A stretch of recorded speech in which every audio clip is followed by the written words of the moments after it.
on my end. We are ready to roll. Gonna do some environment sketching today. Um, if you want to drop in, leave some comments, some suggestions, that'd be awesome. If you're watching later, thanks for tuning in. Super appreciate it.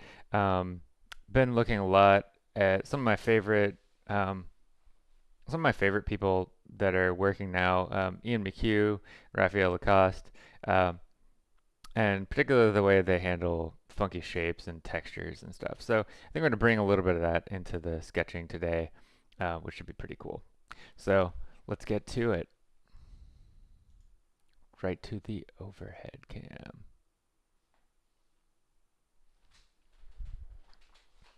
Cool. So I have not warmed up today, so this is going to be our warm up sketch for the day. And sometimes, warm up sketches are the best things ever, and other times it's kind of total disaster piece. Um, so we're gonna see what happens basically and go from there. Um, and I probably should actually pick a reference too and put that up on the stream as well. But we'll see how that goes.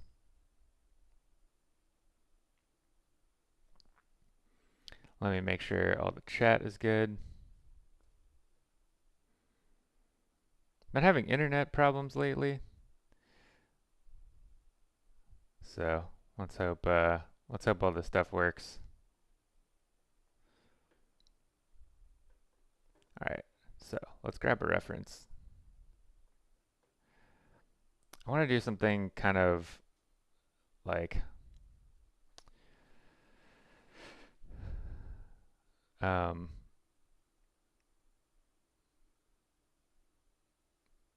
a little bit sort of upfront and in your face, like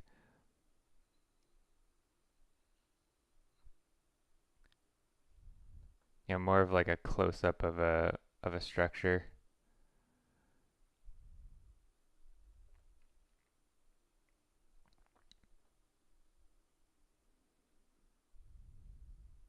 That one could be fun.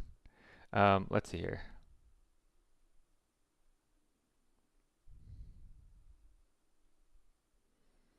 So this one's interesting. It's not going to have an extreme amount of depth, but it's got the potential for interesting textures and stuff. So that might be cool too, because it's going to have like a little bit of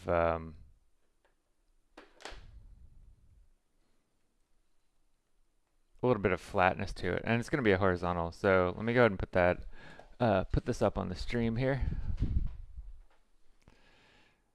Can pull this reference in as a source. I like for everybody to be able to see the reference.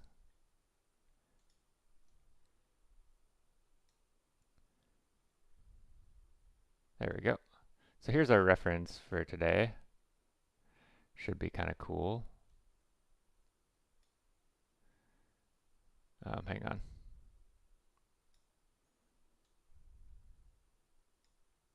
Gonna kind of keep this organized. I think that's a pretty good size too. Maybe we'll shrink it just a little bit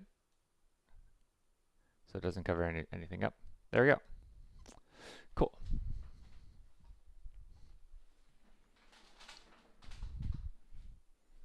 I am definitely having some internet problems. Website's not loading. Trying to make sure that I can view the chat here.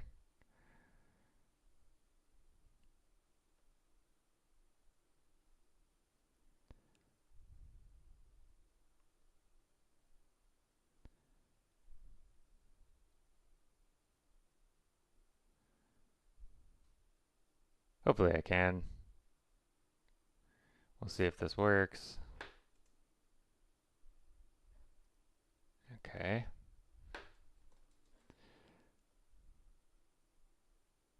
Let me work on the desktop here. It's always problematic when chat doesn't want to work.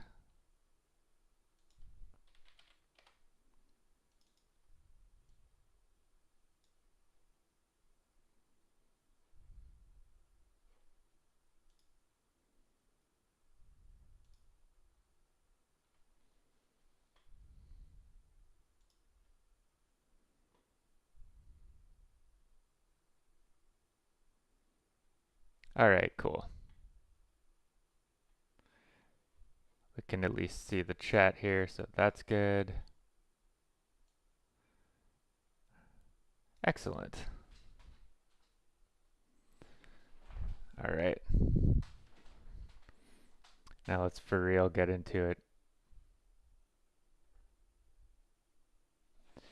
Okay, so this layout's going to be pretty simple actually. It's just going to be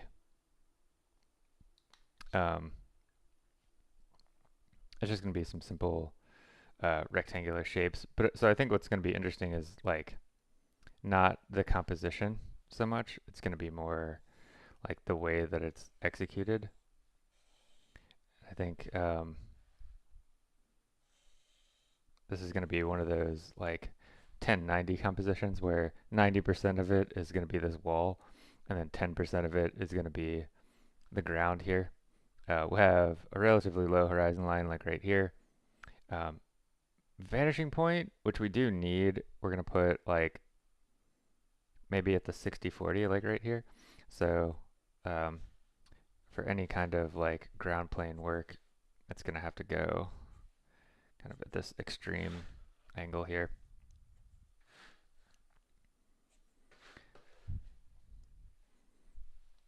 One of the things too, I always keep kind of like harping on this is spinning the sketchbook. It's like one of those tips that I have for everybody that I try to get my students to do this too, and like some people do it, some people take to it, a lot of people don't. I just wish they would, because spinning the sketchbook kind of like helps you draw lines easier, um, and it's way more comfortable. So I think what we need to do is adjust a little bit of the reference, like this pipe or this gutter that goes up is like kind of too close over here, and it would create this like too symmetrical like 90-10 L, because like this would be the same. So if we move that gutter in, it's going to be a little bit better so that we create more asymmetry. This is one of those things that I've been thinking about a lot lately, is that asymmetry really is your best friend. Um,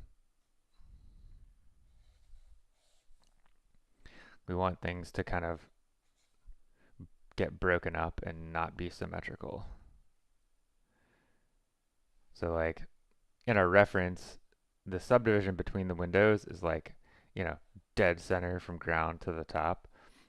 So I think what we want to do is like move it above dead center so that that subdivision runs like right here more, so that we get like kind of this grid that we've set up that's not symmetrical.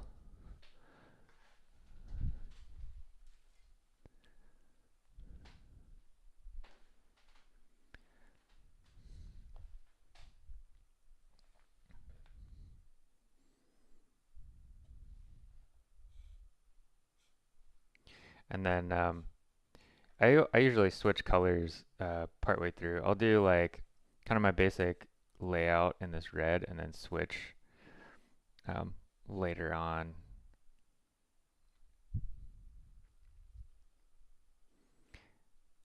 And I want to have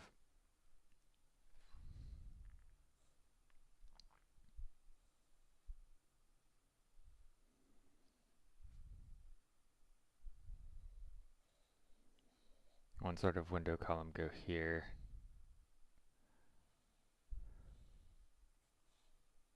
This is going to actually get very oversized relative to the reference. That's okay, because we're actually kind of distorting stuff. And I think I want this door to be much smaller, relatively speaking. I want the door to only be like this big, so I can create these like monumental windows.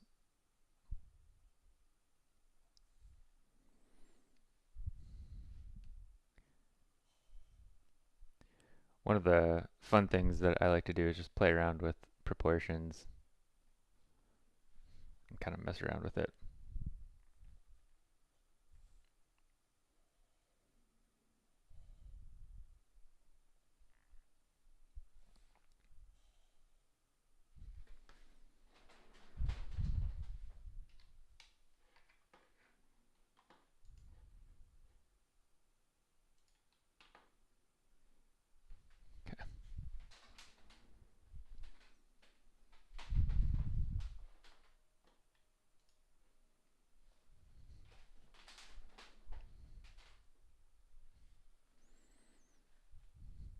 All right, so this is part one, and then we're gonna need to continue this down onto part two here.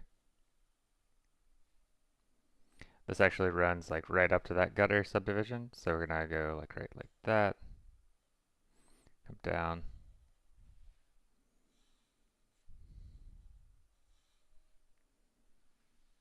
Oh, this has a door in it too, so I need to add this door over here too. It's okay, that's gonna get really dark, so this doesn't really matter. Well, it doesn't really matter anyway, because we're gonna change all this regardless, but each of these does have like a stronger center subdivision here. So we need to kind of get that subdivision in. Then we're kind of looking up at this. So we are going to see this kind of corner come in.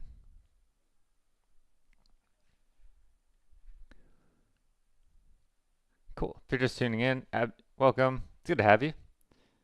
Just hanging out and sketching. Feel free to hang out and check things out, say hi.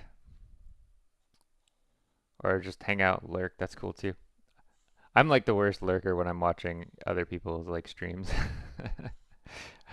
Hardly ever type anything. I was like, what would I even say?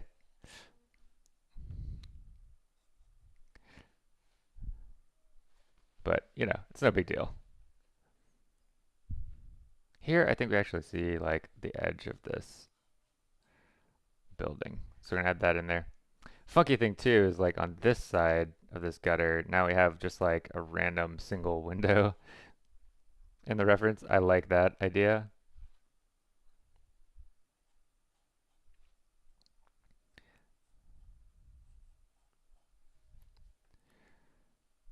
We're gonna subdivide that later. Again, these windows too have like that strong central subdivision here. So I just want to continue this line kind of through. And sort of double it up if it's a little bit bigger like that. Then right here we have this little gap, and then we have another little door here. Again, where we see like major side of that area. And then right above the door, we have another window. That's even kind of like in a way bigger than the door. So we need to actually exaggerate the size of that to be sure that it makes more sense. Or like more conceptual sense. And then we have some like cool details in this thing where we've got like all these little boxes and like conduit running everywhere, any and everywhere, really, all kinds of stuff. So we want to like start laying out some directions for the conduit. Start doubling up and taking up lines if we need to.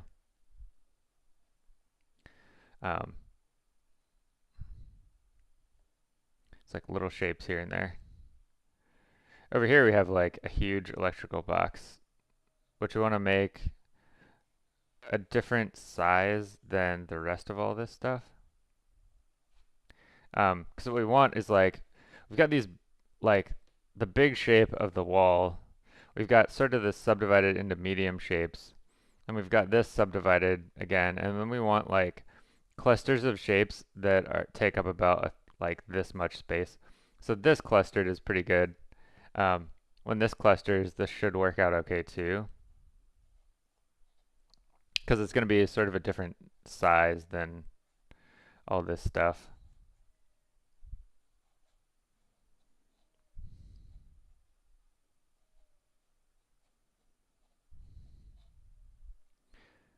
And this is going to have some like details to it here.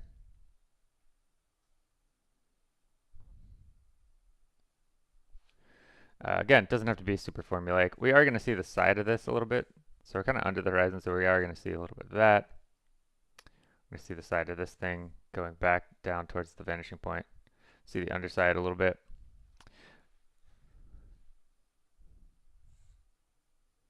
One of the things that that I focus on is like paying attention to like little architectural details and the way things are constructed. So like there's this little support piece of concrete under each of the windows that like the window sits on. And I think that's important to include. Additionally, you'll see what they do for this construction in brick is they have a metal plate that just like slides right in under this, kind of holds the brick up, um, and like runs through, caps it off. And what you're kind of doing is creating like a place, like a very rigid thing so that the window doesn't get compressed on um, as much, so the window like kind of stays in good shape. Um,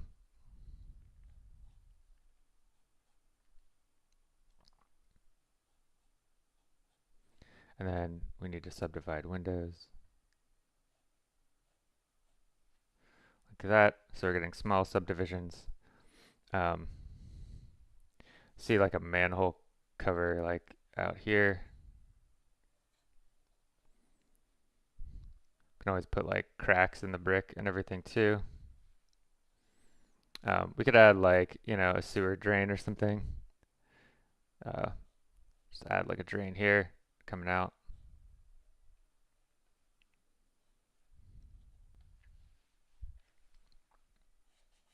Again, we got to double up this line. And then we have some other like random conduits and things that are going on up here.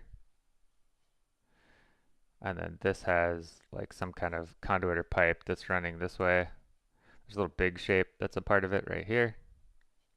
I don't even know what that is because I haven't zoomed in on the reference yet.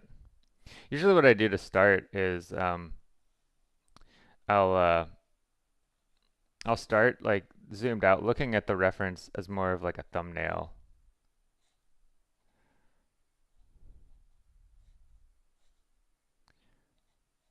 I'll have some wires kind of like tangling up down here, which could be fun. And then I'm not sure what's happening like over here yet, but we need something because, or maybe it can be blank. I'm not sure. Might be nice if that's blank.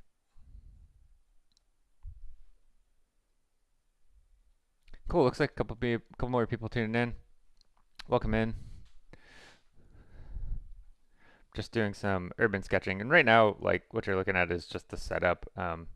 We haven't done any real like work yet to this. It takes a while to set these things up. I'm a firm believer in like taking your time to set things up, um, and doing a bunch of construction first. So about a third of the, like when I think about it, about a third of the time uh, is spent really just kind of setting things up, figuring out where stuff's gonna go. I think we need to balance things out. We need another like random window here, but maybe we'll do like a little awkward square window.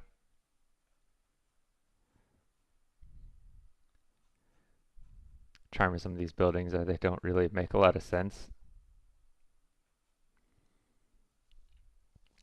When we subdivide the glass windows, we need to make sure that they're different here versus here.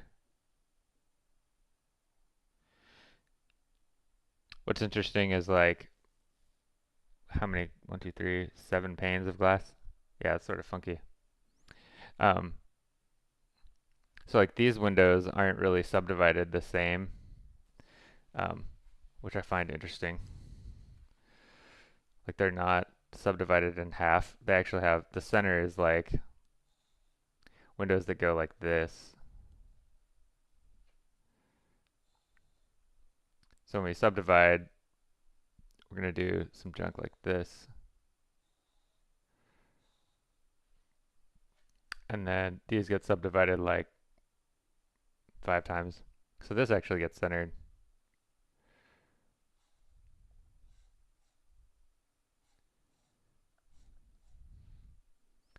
I think this is interesting because there's some major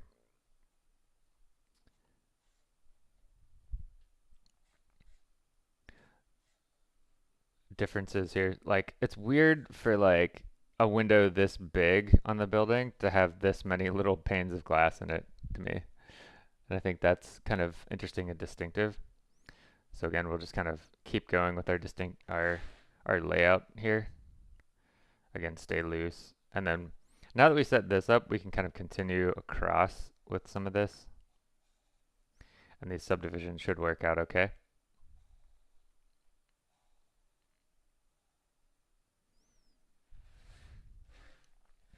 Then we're going to split in half on each one. And then we're going to split that into thirds here.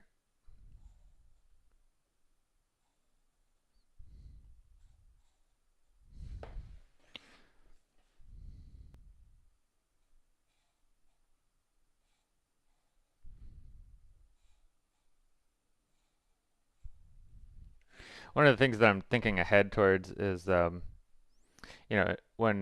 if I'm trying to pull some ideas from Ian McHugh, I want this to have like a real textural feel. And so the line work is going to be more about texture than anything else. So I'm kind of thinking ahead, like how am I going to handle that? If this is the center, we'll go a little bit above and a little bit below, and then we'll subdivide this again. 1, 2, 3. 1, 2, 3. I don't like where that last subdivision went. That's all right. And then we can bring our subdivisions right across here. Boom, boom, boom, boom, boom, boom, boom, boom. There we go. And then we'll subdivide just like the top. Just kind of start like this here.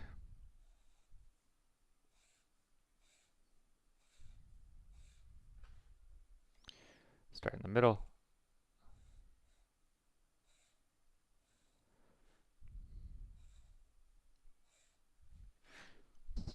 Now I'm thinking I want to subdivide these again.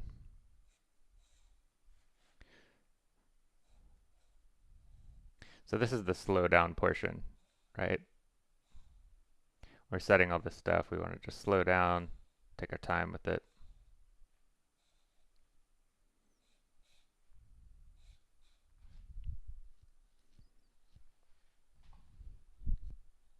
Cool. If you're just coming in, thanks for watching. Feel free to say hello or hang out. So I've got these windows set up now. We've got all our basics in. So here we can just kind of start in with the ink work. My favorite bit to ink with is like this Pentel Tradio pen, but I might go in with the let me see how this feels in this paper. I might go in with the Copic fine liners today. And I usually switch between like the 05 and like the 035 one. Where's my 035? There it is. Yeah, the 05 half millimeter and the 035. Those are kind of my jams as far as fine liners go. So now we're gonna this is gonna start to look cooler now that we're gonna like actually get in there and ink this out.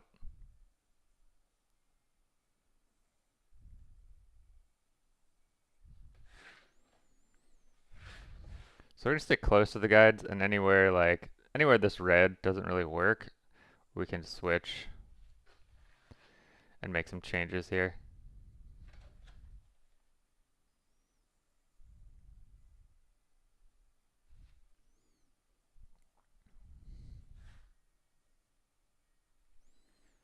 Yeah, now this is where we get that bump out for that concrete block here. That runs all the way up to the door.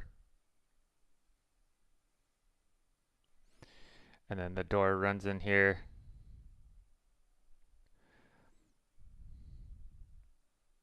Cluster of small lines right together. Doubled up lines here. And then this has a little extension that comes out. That's funky. That's a tiny little detail. The door itself has like a handle here, and it's your standard kind of like doorish door.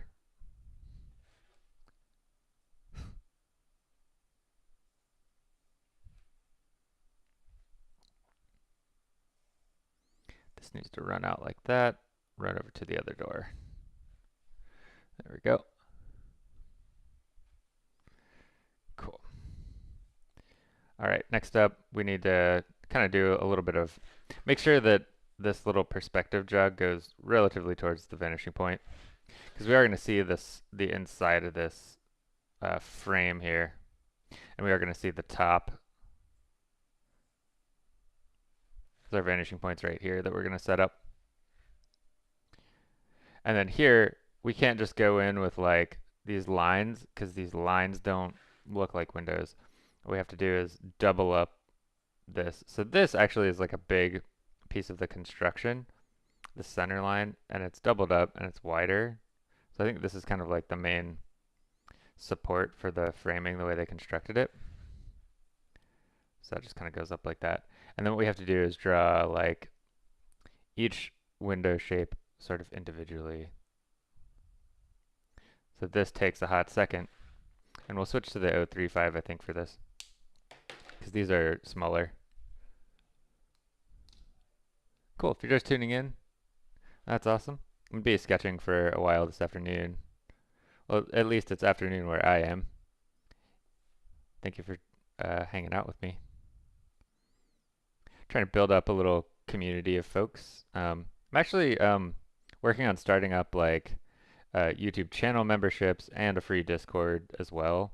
And I'm just going to try to like, you know, just jam pack the Discord with like all these resources and stuff, and like all references and, you know, all the, and like little notes and like little sort of cheat sheets, one pagers to help out people that are like learning or just need a reminder of some technical stuff.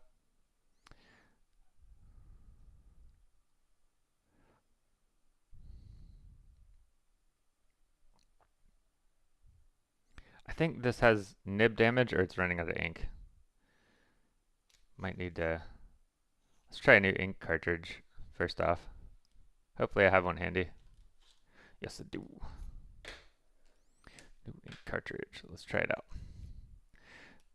I'm trying to switch to refillables as much as possible these days, if I can.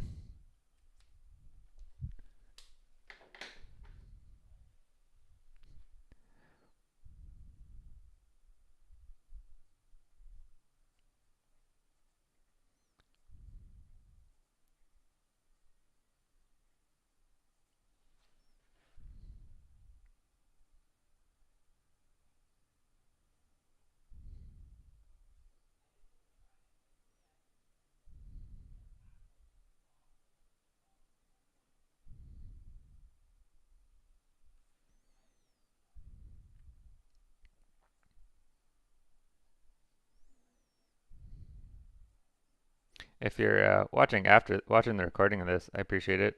Feel free to leave comments and stuff.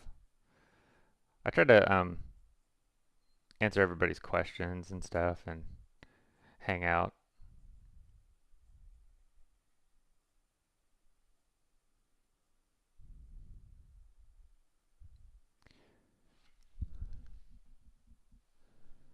Cool. Got some people watching. Thanks for watching, everybody. Appreciate it. Trying to build up a little sense of community among people that are learning. I think one of the rough things about making art and learning is, especially as, you know, if you're not in school or just out of school, you know, it's like you're kind of on your own, and that could be rough, you know. I know what that's like for sure. Need like some support and somebody to take interest in your work. You know, if you want to, people can always like send me a message, like a link to a portfolio site or Instagram. I like seeing what people make, you know. I promise I'll take a look, even if I don't necessarily like interact with the page, but I'll definitely look at it, send you a message.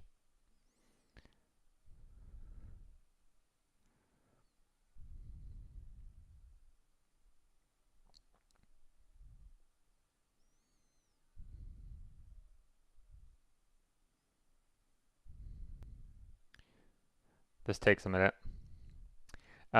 Usually I don't recommend like drawing everything, but what we're trying to do is build up the sense that these windows are more of like a texture than anything else. So I am gonna basically draw every window here because like this is kind of relying on the idea that this has like a textural approach. And then we might even draw a few bricks. We're not gonna draw every brick, but um, we're gonna do like some stuff like that. And then if I get sick of this, which I'm kind of like, kind of tired of this, I'll move on to something else, right? Like we've only focused in on one area. There's plenty of other areas. So I do actually like to skip around if I get tired. And by skipping around, you kind of grow this, grow your drawings as like a whole unit.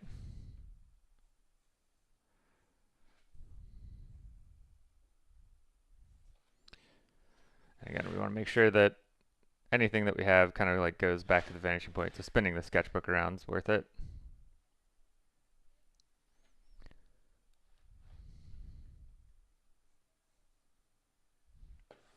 Again, this is our doubled up piece of the frame, so I think I'm going to start there and probably not really go further with that for right now.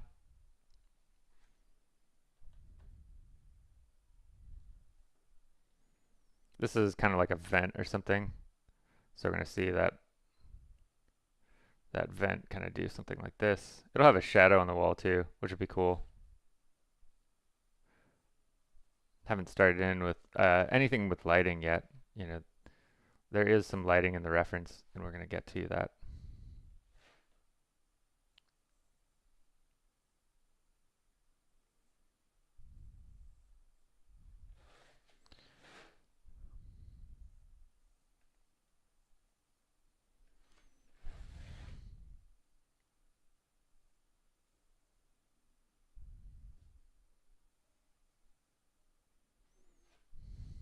And then here's our vanishing point, so we want to make sure that we're going back towards that. We want to show the top inside of that window and the side here. Boom. There we go. We're going to go down and do the same sort of thing here.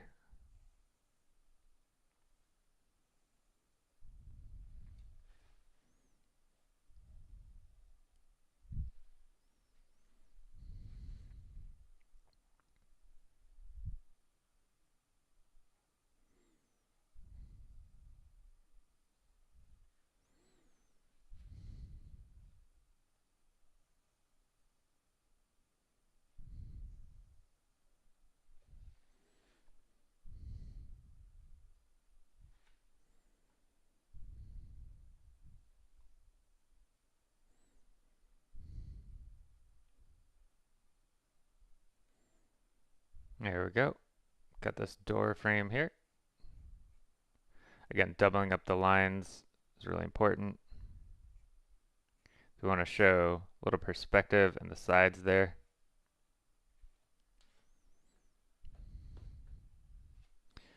Boom.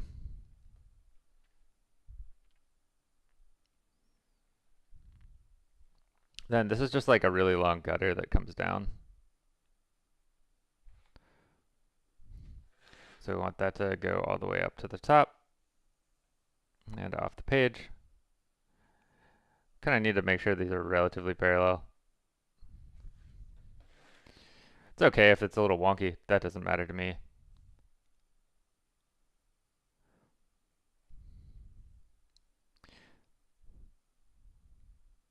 And I think what we'll do to fake the sense of light here is we'll put like heavier line weight on the shadow side of this.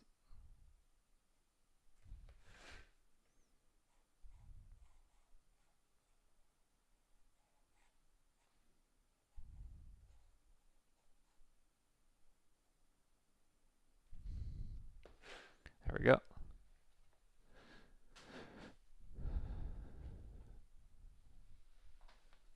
I need to stand up for a second.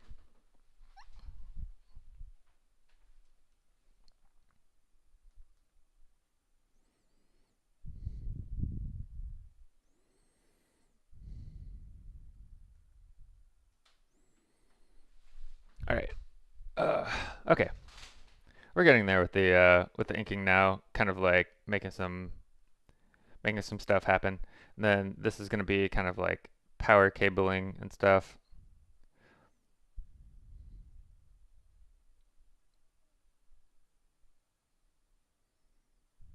It all kind of like runs behind the gutter here.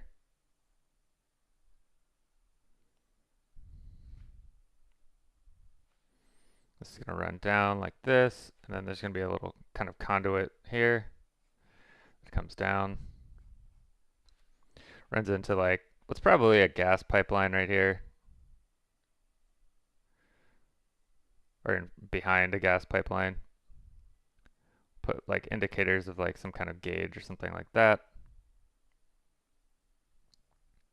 This part is like off the edge of the reference, so we're just kind of have to like improvise there. That's all right.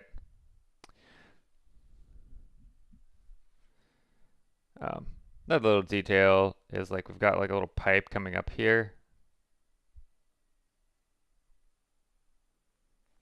right in front of the building. So that's kind of cool. Anything that we can do to sort of like overlap this line, I think is going to be kind of clutch and necessary.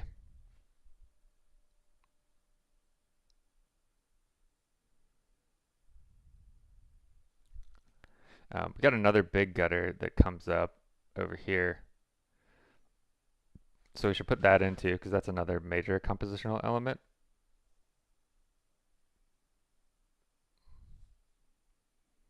I want to keep relatively consistent width relative to the other one.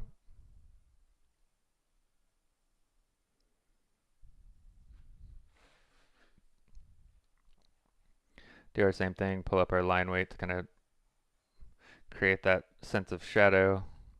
I know it's early to think about lighting, but um, I think it's needed for this particular component here. Periodically, there's going to be like seams and like attachments where the gutters are like tacked down to the wall, so we can start thinking about where those go, and we have to kind of blow up the size so they even are meaningful.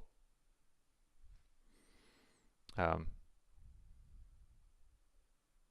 and basically, they're like a little bracket that'll hold on, and they're probably not even going to be at like consistent like things side to side. So we'll just like tack them down sort of randomly where instinctively we feel like we need a subdivision.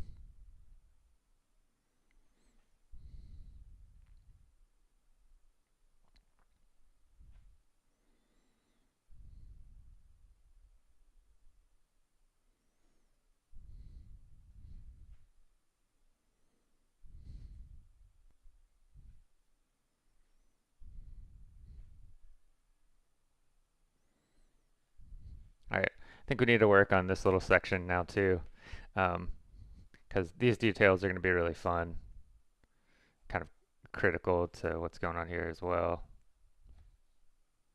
I'm going to come over to this door.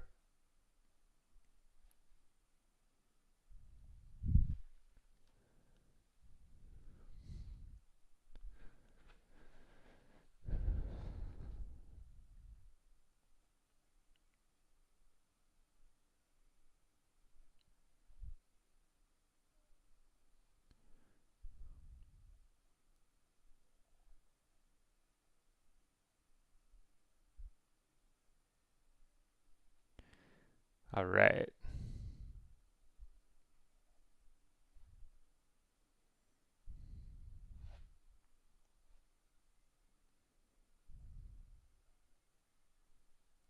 Got inset window here.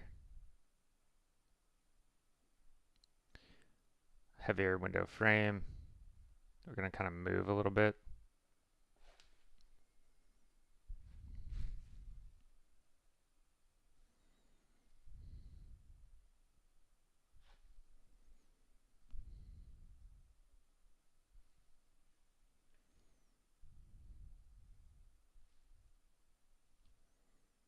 Got a series of like bits of conduit and pipe coming up here.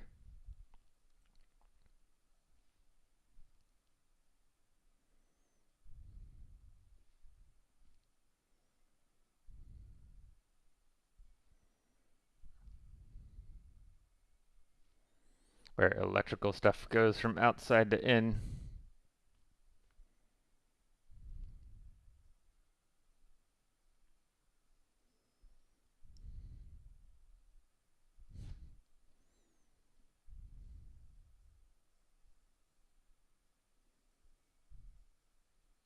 And if we kind of double up these lines, then it's going to look more appropriate. And then same thing too, we can add like little indications of like brackets and stuff. And then those brackets, they're going to help with the texture. Usually the brackets would go at places where they change direction or where things are going to sag down. So it's probably going to be like brackets here and here too. And then in older buildings and stuff like that, they don't even bother. It's kind of crazy. All right, we're getting there. So here we've got this, this is kind of the metering panel here. So there's going to be like little boxes and little metering circles next to it. So I interpreted these initially as round, but they're actually like mostly square.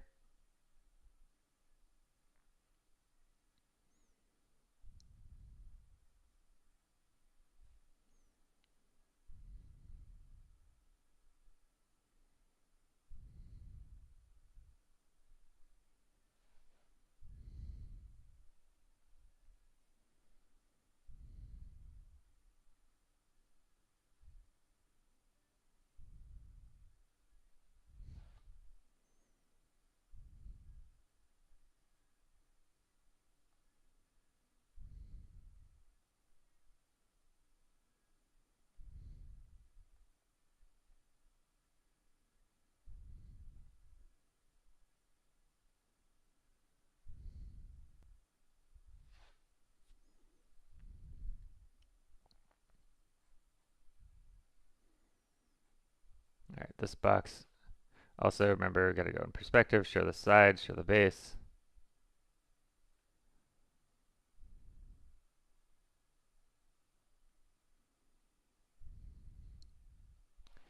And then this actually comes down and connects back to here.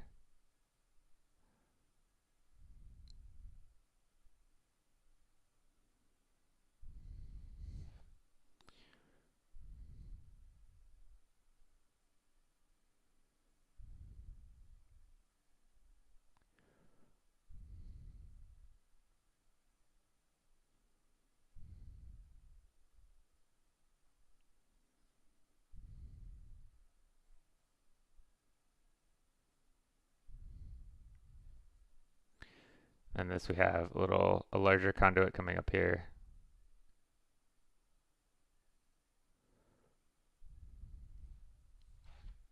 And then this will have like a lot of wires coming out of it probably. Maybe a couple wires like coiled up and stuff.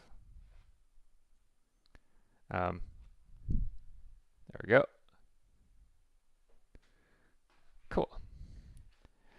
Now the window up here, which we've kind of ignored for a while. Need to get that going. Remember, get the metal plate at the top and then the concrete bump out at the bottom. And then we have to show top and side. So back to the vanishing point, see the top, down, show the side, then take the center line and offset it towards the right.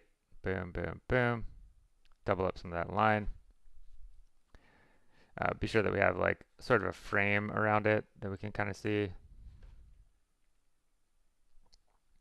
And get a little vent here.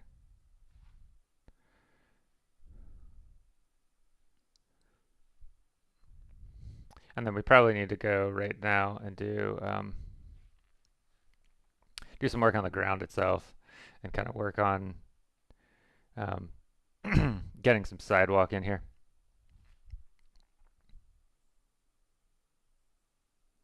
And I think easiest way to do this is to basically start with the front and kind of draw the front panel itself. This is going to be like a little drain here.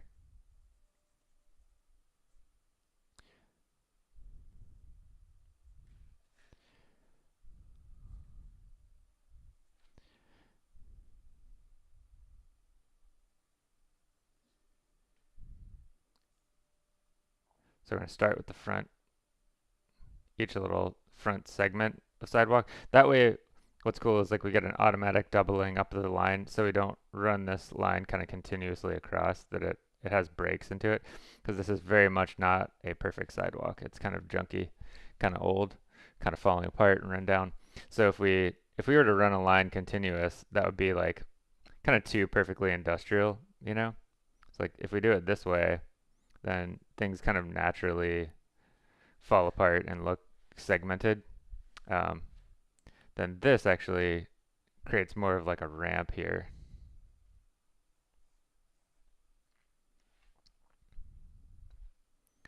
So it actually changes, which is cool because now we get like this little overlap here. And then this line is going to go right back to the vanishing point this direction. And then for this to make conceptual sense, we probably need to extend this out a little bit.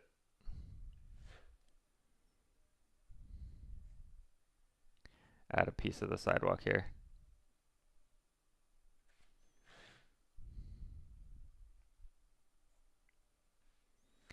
There we go. And then again, back to the vanishing point very carefully. And then basically take each subdivision back to the vanishing point.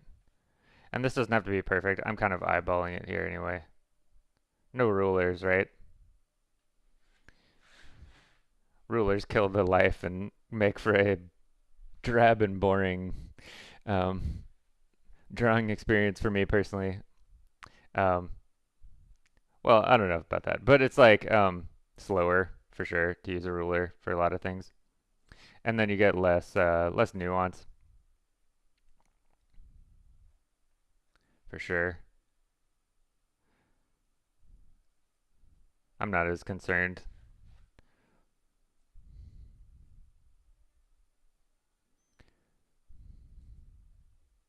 And then drawing each individual window pane quickly.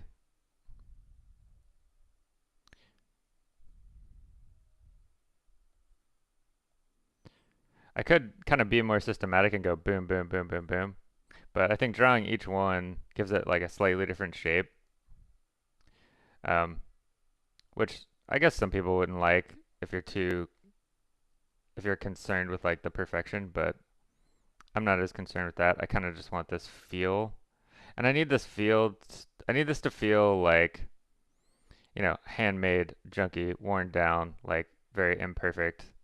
Um, And so that's going to be kind of like the textural sort of quest for this drawing, is to figure out how to create this feel that it's like industrial like era, but it's like very run down. It's man-made. It's not perfect.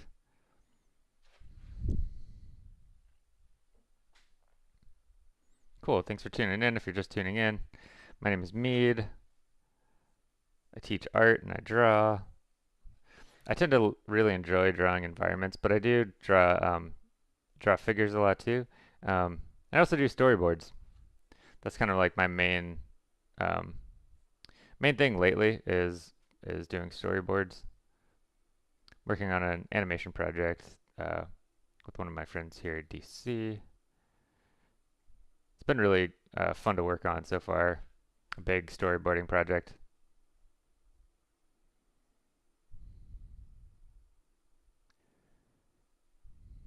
And what's cool is like as I do boards and stuff like that for it, he's kind of like rewriting some of the scenes too, to like incorporate some visual ideas and some visual storytelling that we've come up with.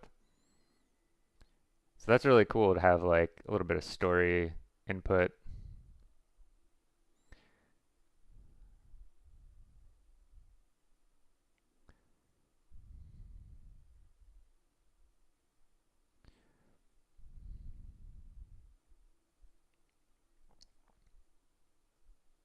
This is like the extreme test of patience here, right? Is to basically sit there and be able to like draw individual panels of windows for a while. What we want too is the idea of like the balance of simple and complex, and like areas like this are going to be relatively simple, and then areas like this are going to be hyper complex. So we need that like that contrast. Because what happens is like the complicated areas build interest, and the simple areas kind of like give you a break from that. And you need both. And then you can play around with like proportions of like that, like how simple are some areas and how complex are others, and that can be variable, right? You can have the whole thing be mostly complex and then have like one tiny area that's simple, and vice versa.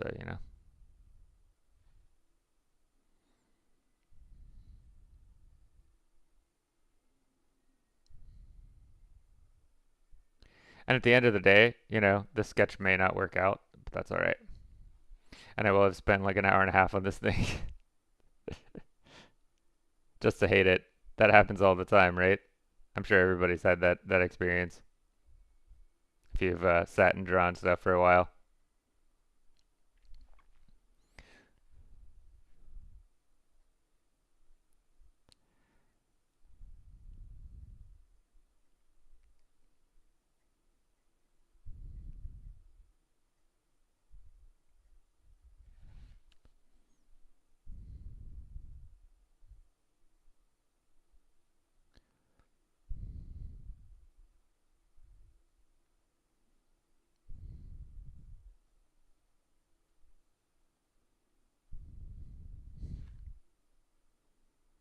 Here we go.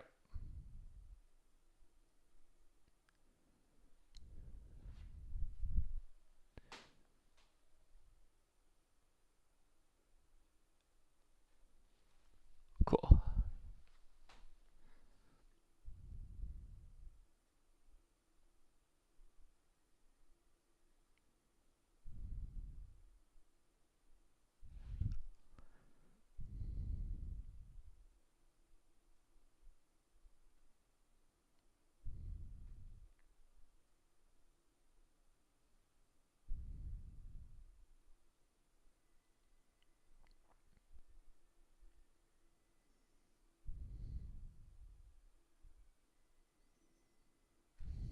All right, there we go. Got the bottom two.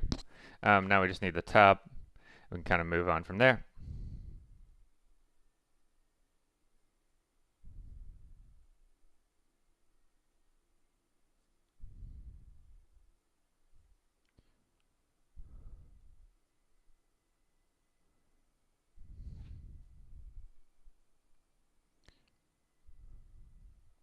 And then this is just the layout. We actually have to like go through and tweak these a little bit because there's some nuances in the reference that we can use to like bring the windows a little more variety.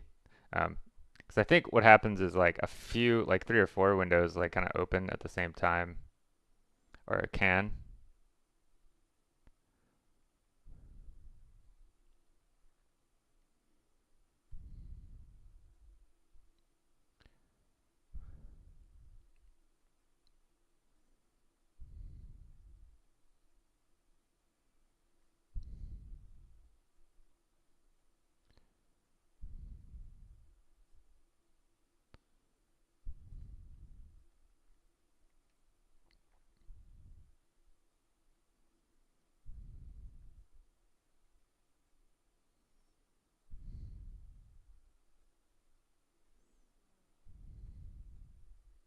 What's cool about the Copics too is that when you go to use marker on this, which we will, like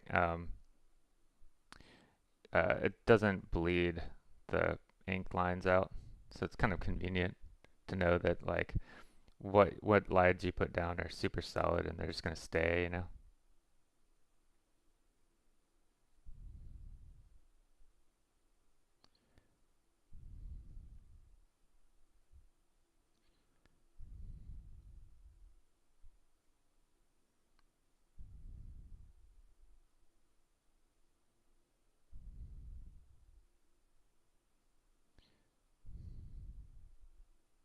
For a different project, if I were doing like more corporate architecture, I would probably get a ruler out for this. But since this is like organic, like old brickwork, um, we're not gonna do that.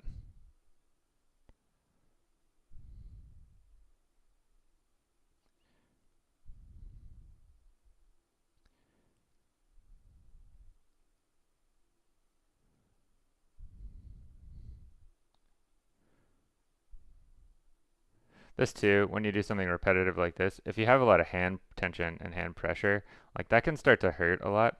So this is a good exercise to actually practice like trying to relax into this, right? So that your hand doesn't carry a lot of tension through it.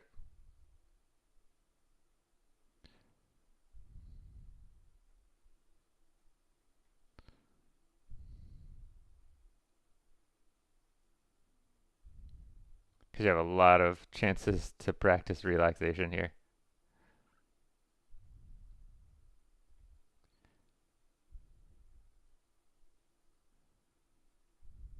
You know, this also just feels like, I know this is like the execution part, but this feels like setup, you know, because we're not really doing tons of like major changes here. It's just we're like trying to get this whole thing to operate as like a unit so that this feels very textural right in the center.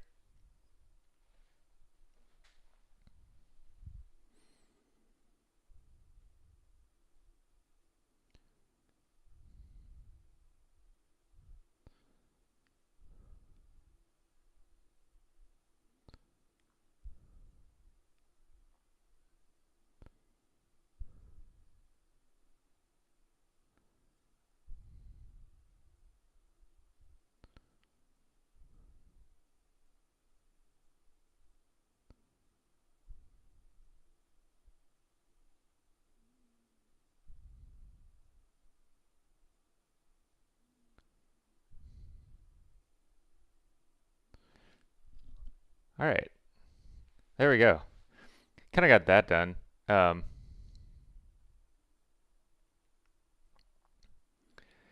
and then there's going to be a little bit of like emphasis that we do to kind of like bring nuance here. Like some of these door frames are kind of dark, and some of them kind of like run together a little bit, like in um, little panel segments. So we'll start kind of like indicating where those are a little bit.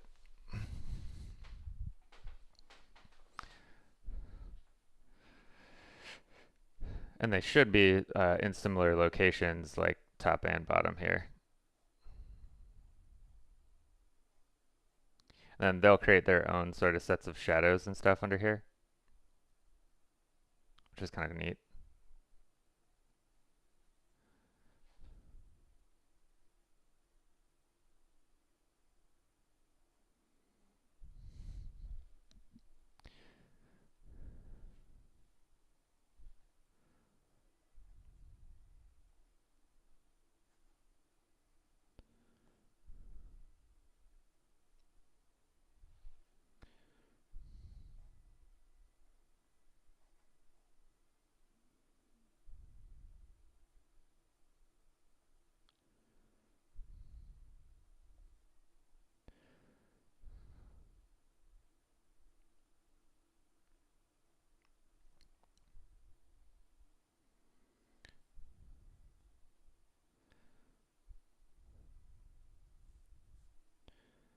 There's definitely some stuff we can kind of emphasize here. This one.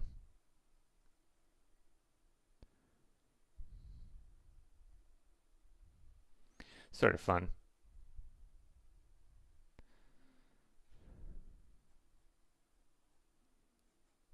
This is good because we'll get like kind of a consistent sort of pattern here and all these. And then we can do things to sort of vary it up some. Like um, down here at the bottom, it's slightly different. So I think when you find these little patterns, it's kind of cool. But then what you do is like you repeat them a couple of times and they have one that's like different. And then um, that kind of helps bring some variety to the sketch and some surprise, you know?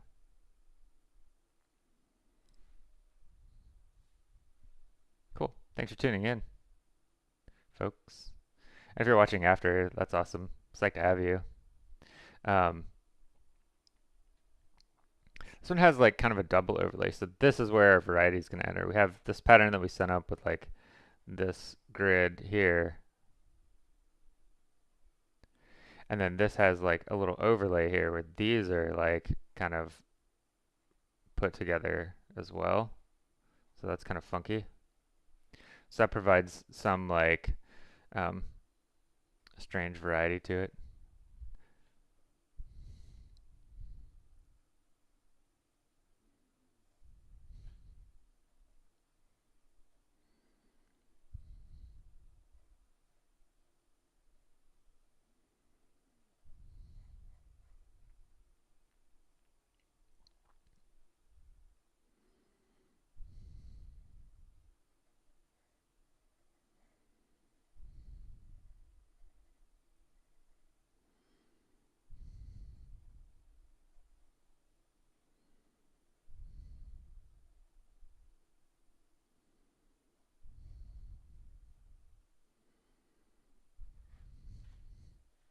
All right, cool.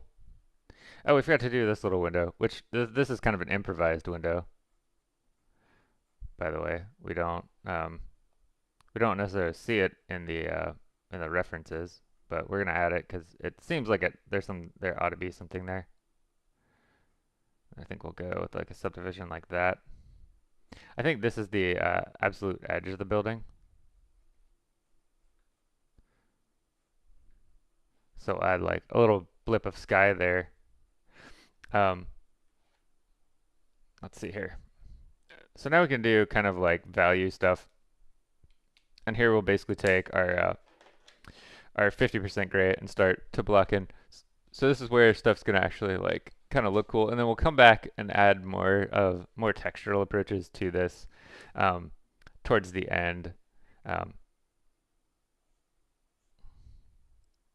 so here, this is gonna come out kind of big like this.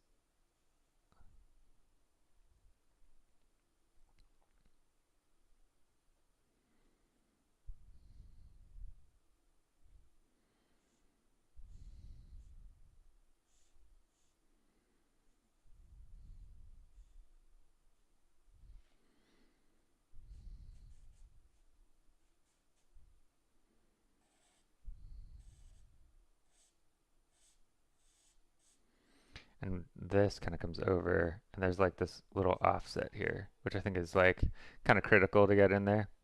And then this comes down like so.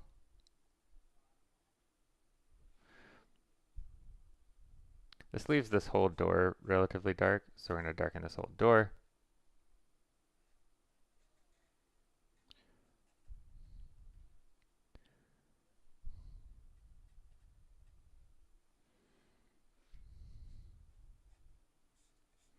And that kind of subdues a little bit of the texture too, which is nice because we need these moments of like quiet in here. And then we know that this is going to kind of repeat, so this we can kind of keep this similar distance here. Um, and since this is probably further away from the sun, we can increase that size slightly. So we get this light source progression. And then this is going to go over. Wherever this hits, it's going to go over that and then back down.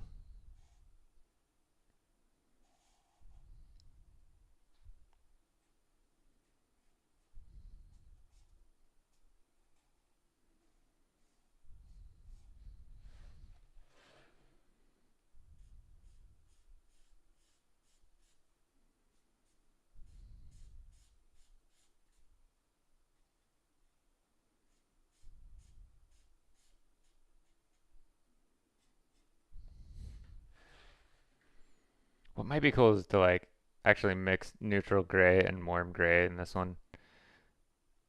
That could be neat to do like a warm gray like here and then have the neutral gray kind of for the top. Be nice. Um, these windows are kind of like reflecting a lot of light here, but there is like some shadow going on, especially within the top here.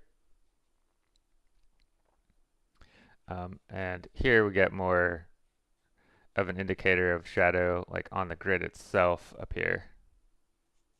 So what we're going to do is we're going to use shadow on the grid, and then that's going to create the sense of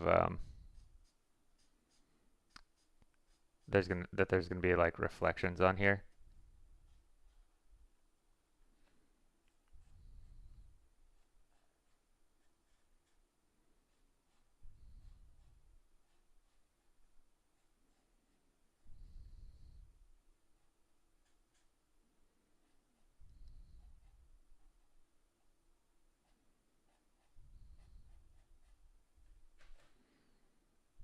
And then we're going to do that kind of on both sides here.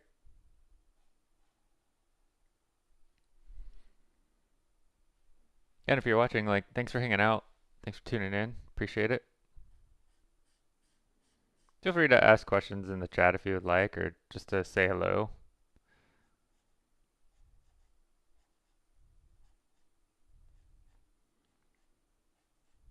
If you're watching after the fact, leave a comment in the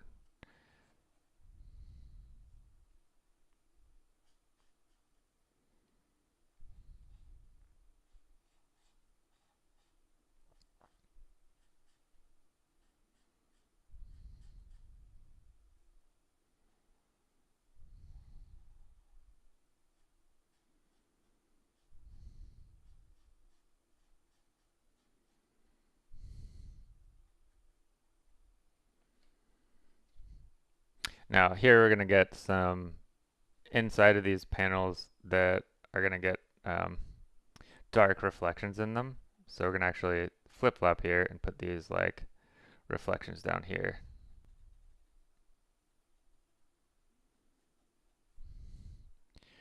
And again, they're not gonna be perfect. We're gonna use what we see in the reference kind of as like good little examples.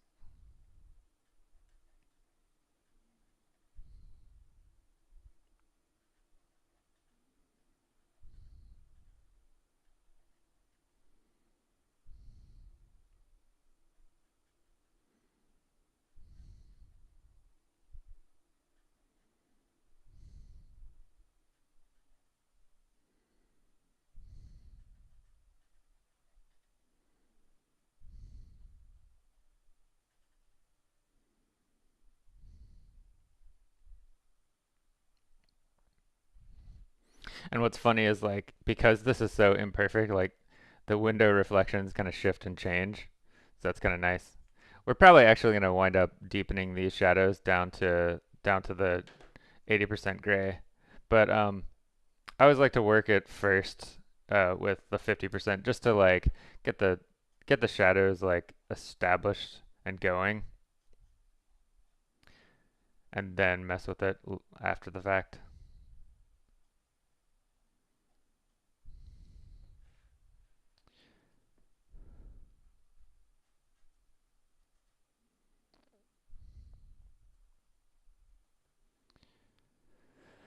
These are opaque, so we're not going to really have much to do with those. This is all going to be kind of like shadows from the piping in here.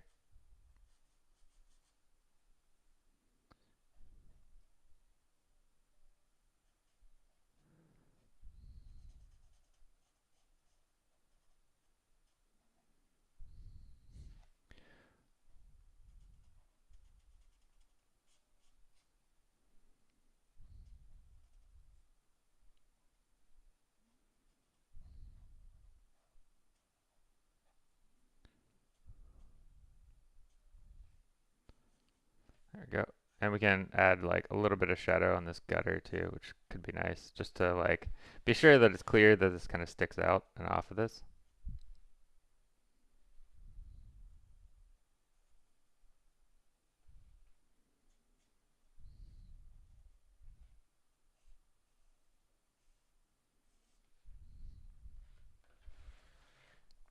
Then we're going to have little shadows under these little concrete pop-outs under here.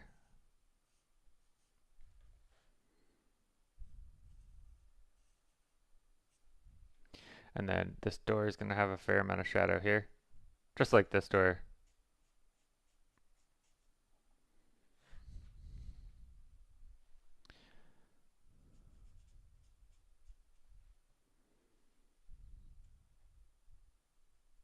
It's going to cast, these are going to cast little shadows up here. So I'm going to add like cast shadows if we can.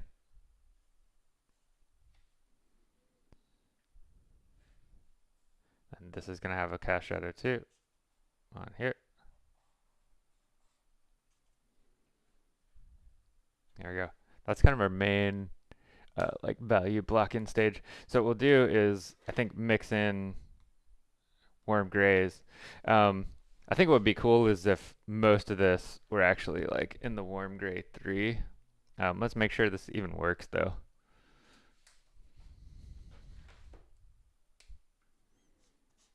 Yeah, this works well enough. So this will be kind of our brick. This will be like a pseudo color kind of thing happening. Because what we want is like all this brick to kind of have a color or a feel. And but the thing is we want to restrict this to the bricks.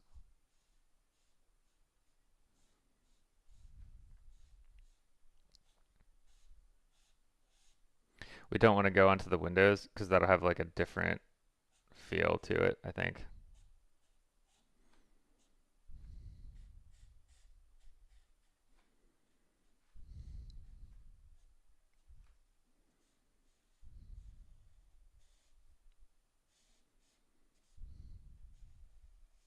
Oh, I didn't put a shadow up here. I need to add that.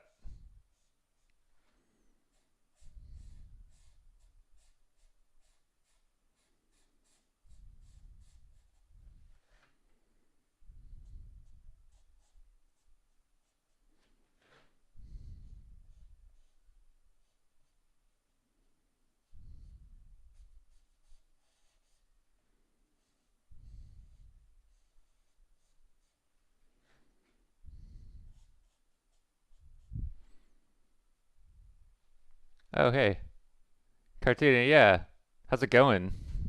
Hope your day is going all right.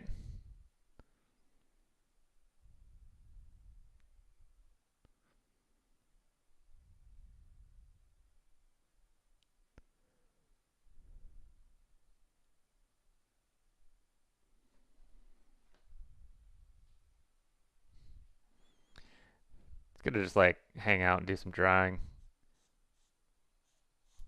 I'm gonna try to do more live streams too. Like I enjoy doing this. It's also motivating for me to like, hey, like I'm gonna get the stream going and do some drawing. Gives you like some um, good practice time devoted to it. I've been on this urban sketching kick for a little bit too. Like we we took a trip to New York recently, and it's like, man, yeah, there's some cool shapes that you can get here. Like urban sketching can be really like fun and viable and really enjoyable. A lot of times I mix where I'll do like if I'm just walking around, I'll be taking pictures and then sketch them later, or like if I have time where we sit down, take a rest, like I'll definitely like do a little sketch layout and then come back and finish it later.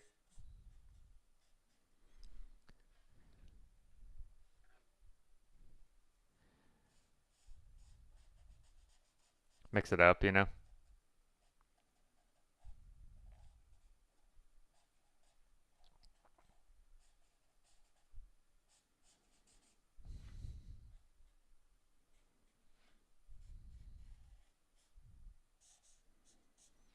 So Cartini, did you find the how did you find the stream? Have you been subscribed to the channel and just like um jumping in on the stream lately, or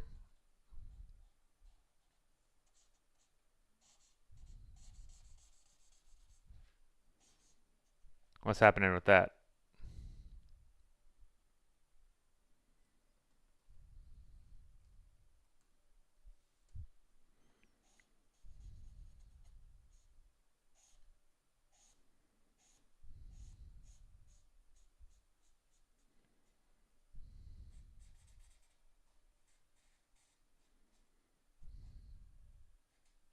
Hopefully we can see a little bit of brick through there. That'd be cool.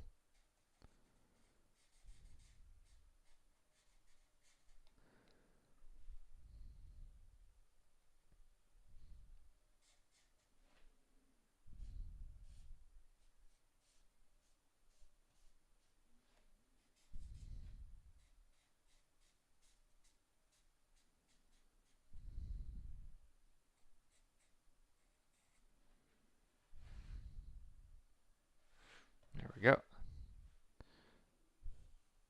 This is kind of nice because what this is doing is like segmenting out the whole area and kind of saying like, hey, this is all part of the same thing.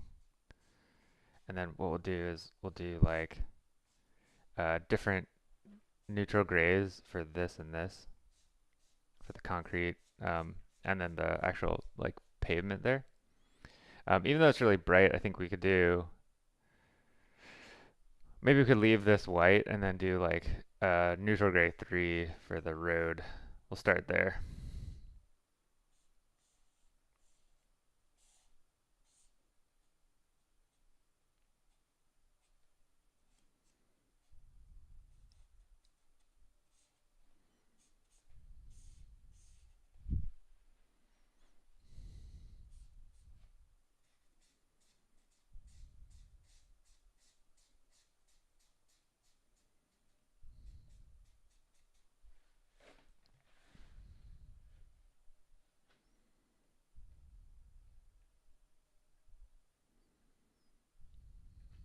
Cool.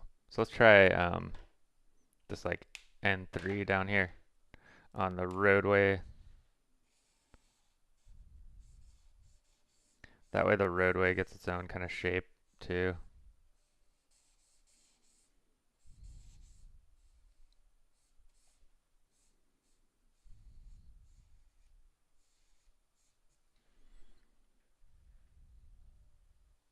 There we go. I do think we need the visual impact of like um, having this go to the 80% gray here.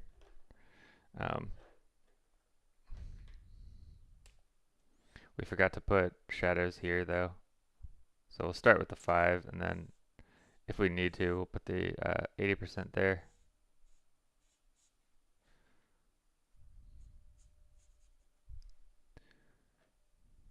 Yeah, cool. Subscribe, yeah. Oh, you're in Amsterdam. That's awesome. Cool. Welcome. I have always wanted to visit Amsterdam. I have not gotten the chance to.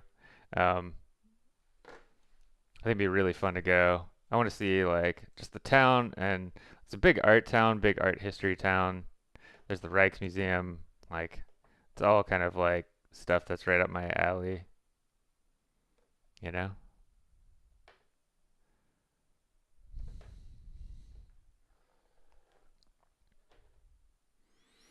Um, that's super cool. All right. So here we're kind of getting there. One of the things that the big change was to kind of like kick this in. Um, we want like a little gradient on the windows here too, going from like uh, this to be kind of light and then this to be a little bit darker. So we'll take this, because it's cooler, we'll take the neutral gray 3 to do that. Um, and then we'll kind of use like this as kind of our basis.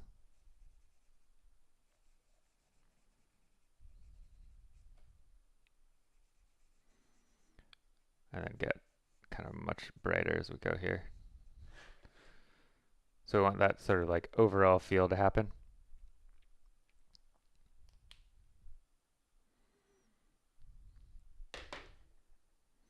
And then we might need, this is all kind of like just a generally darker color. So we might actually take like the W5 down here and warm this whole thing up.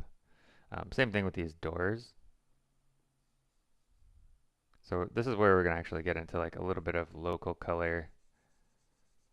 And then I'm actually going to put warm into the shadow here too, because these are opaque and kind of just warm colors anyway. So this is where we get into not really color theory, but basically just like warm cool theory. And then we can use, we'll try the W3 here, see if this works. Because this is lighter, but it is cooler. So maybe what we need to do is like do a small amount of W3, not like a distracting amount, and then maybe use like tiny amount of like neutral gray 3 mixed in. So that this creates like a different color than we've seen really. Go over the whole window bank here, because these are opaque, they're painted over. They're non-reflective, right? and then we'll use that, use the neutral gray 3, or the warm 3 in the shadow here too, so that we create like that warm shadow.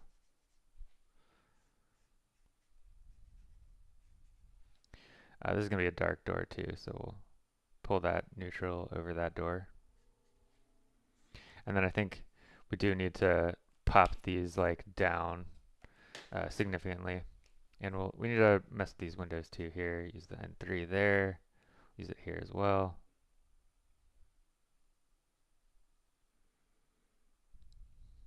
We forgot to put W3 right here.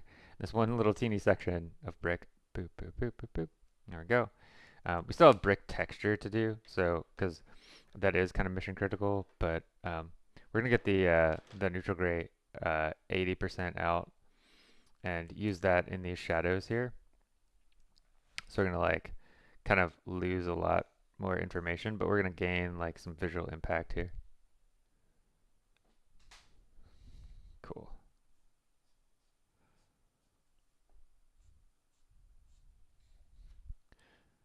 Super cool that some folks that have subscribed are like watching the streams occasionally too.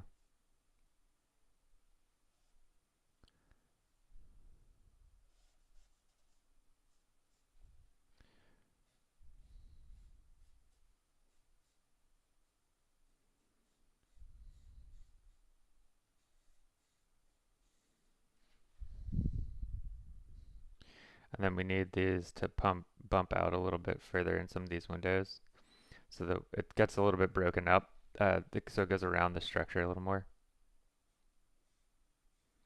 Same thing here. Go here. We're going to go down very carefully.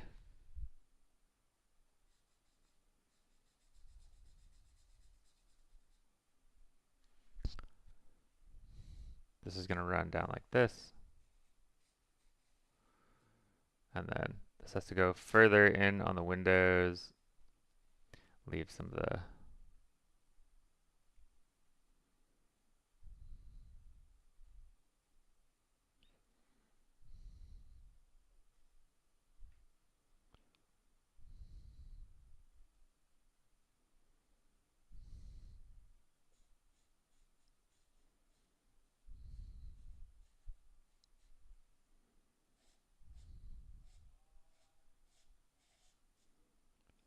there we go.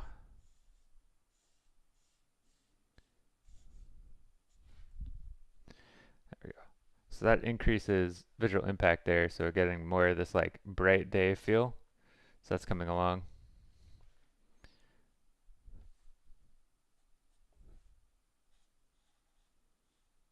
Hey, cool. Looks like we got some people like jumping in too. It's awesome.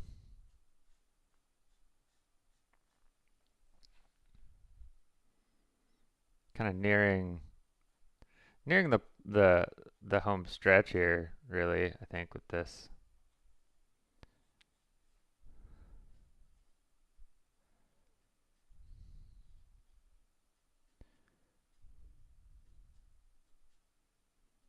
As far as like, finishing up a little sketch here.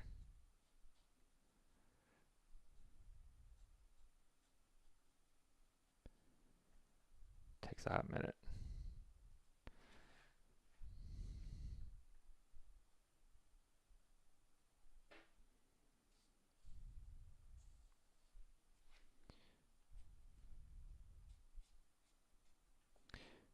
Now that we're in the value thing, I think what happens is like the changes look much faster, I think one of the interesting things about kind of like how I guess grew up drawing, this is more in college. I didn't really take it seriously. I mean, everybody draws, in elementary school, and I drew a little bit in high school when I had art classes and stuff, but I wasn't really like, hadn't made the decision to like do this for real. Um,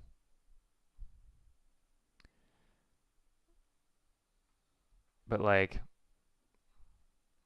as I was growing up doing this, it was kind of like, um, a lot more, a lot more technical, but then there was like less, I guess like less functional knowledge at the time going through school. I think, now like because there's such a big exchange of information, there's like all these classes you can take online. Like even the information in art schools is like much better than it was before. Because everybody can go like study from whoever and then bring that information back into schools. You know, I try to like I try to really do that with my classes. Like go out, learn from other people, watch what they're doing, like study and improve my skills too.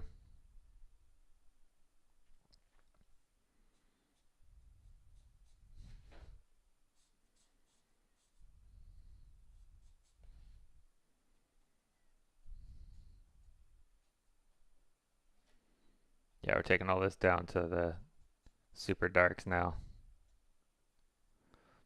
Try to push this like visual impact together.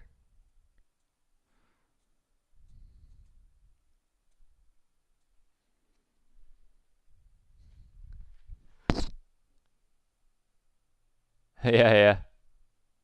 Cool. Have a good weekend, Cartini. Glad you hung around for a minute.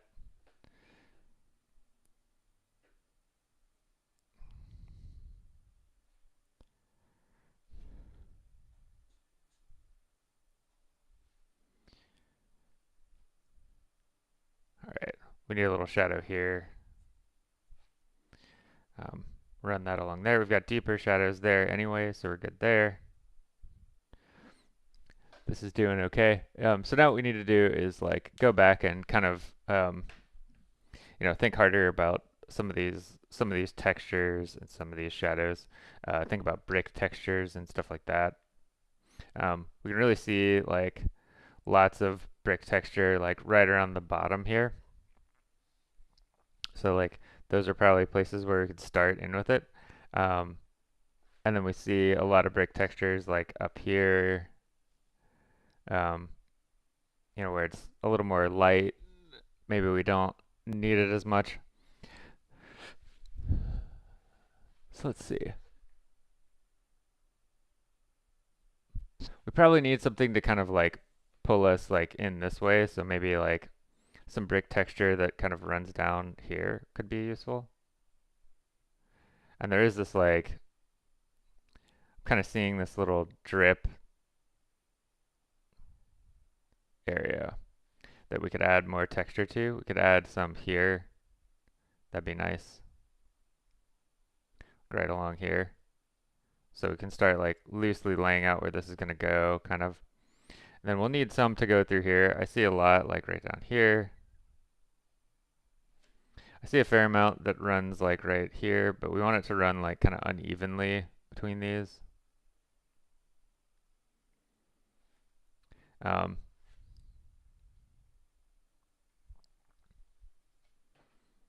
we get some deeper shadows like here too.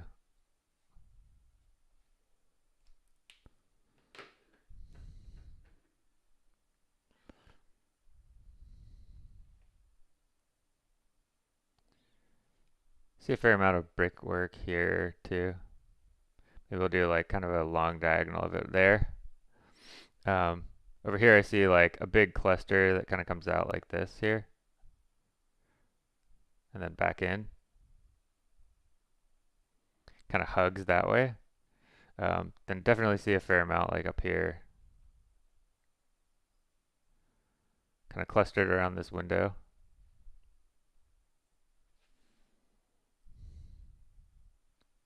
So, and then when doing brick textures, this basically means that what we don't want to do is do just like a simple grid. I prefer actually to like draw individual bricks or like little L shapes that indicate bricks based on the shadow patterning rather than drawing um, like grid lines that run all the way through.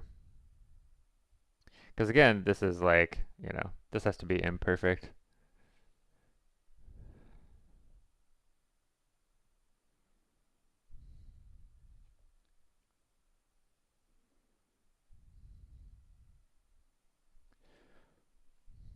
And occasionally we'll see like one random dark brick.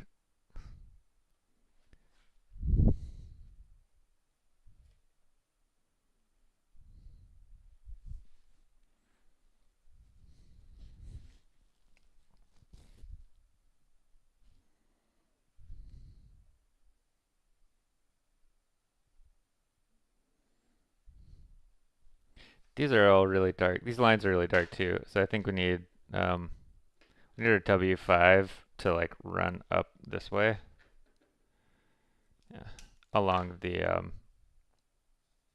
along these gutters.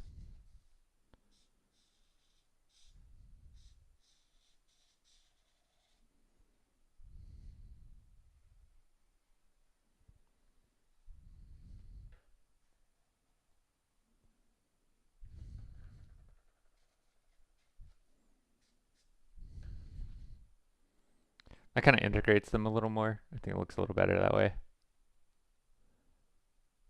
Yeah, cool. I think it's funny how like sometimes you do these relatively small sketches and they just take so long.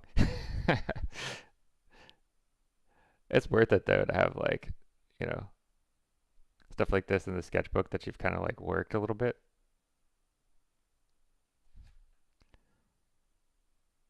And lately too, I switched between like using a sketchbook and like not using a sketchbook. Like a lot of times I will just draw on like loose sheets of paper too. It's very like comic bookers way to do stuff really. Still just like grab sheets and draw.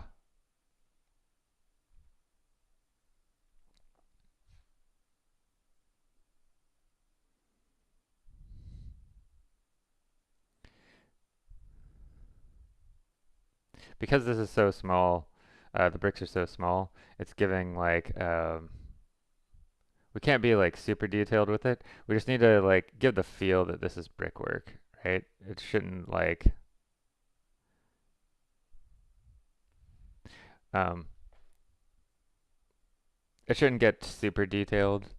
Like if it gets super detailed, it's gonna be like gonna be problematic, you know? Here, let me look at it from a little bit of a distance here. Yeah, it's coming along. And we kind of need this to like, you know, line up and integrate over here. So I think it needs to hit over here.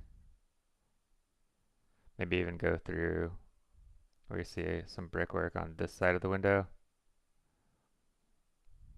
Kind of lead us into some other stuff here.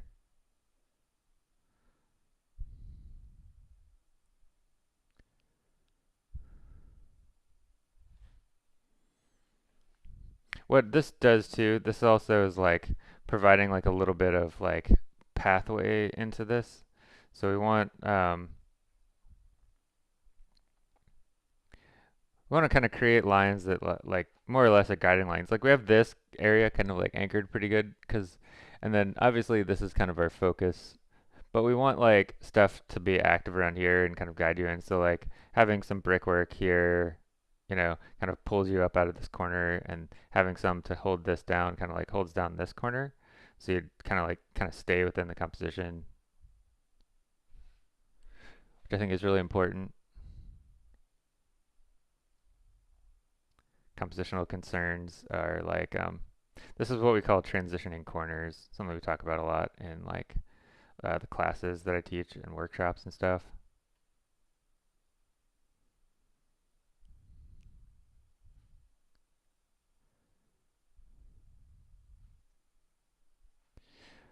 And what I like about techniques like this, like transitioning corners, is that they're quick to integrate. Like you can understand the concept pretty readily. And then I think what I'm finding is a lot of students, because we're able to put like such concrete, like functional terms to them, like they're able to integrate these concepts in really quickly.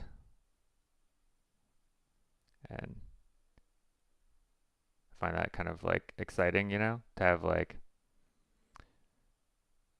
concepts that people pick up on real fast, you know.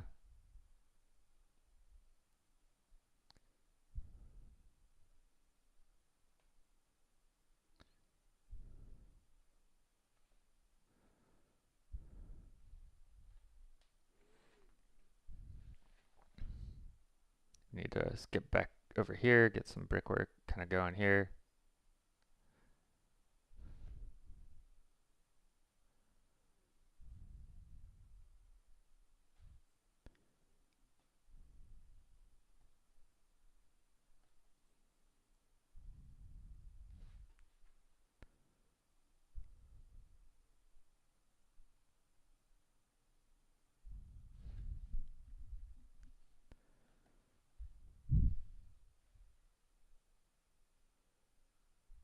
All right, there we go. I don't think there's much more to do here on this particular sketch. Maybe what we do is take the W5 and like discolor a few of the bricks. That might be worth it. So it could go on this like 50% gray and like um, use some of this to like create little patterns within the brick here where the wall does get discolored some.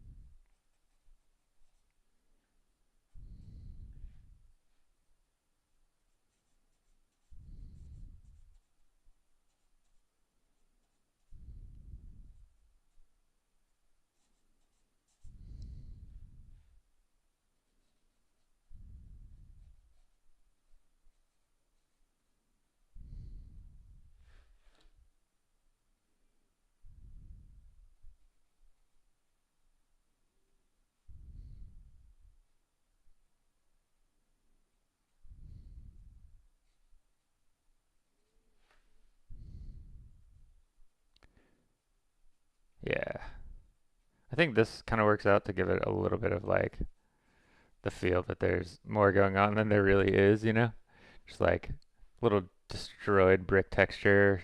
Um, One of the things I like to do though is like, get back 6 feet from it. So I'm gonna prop this up for a second and take a look at it. Um, won't be the best like, may not be the best view here. I'm gonna get back away, see if there's anything that bothers me.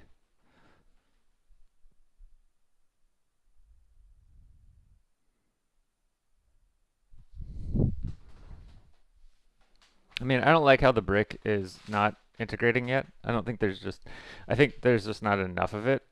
So this is like kind of problem solving thing. And this is one of those things where it's like, do we stick with it or do we abandon it? Um, Probably we need to stick with it a little bit and like get more brickwork coming through.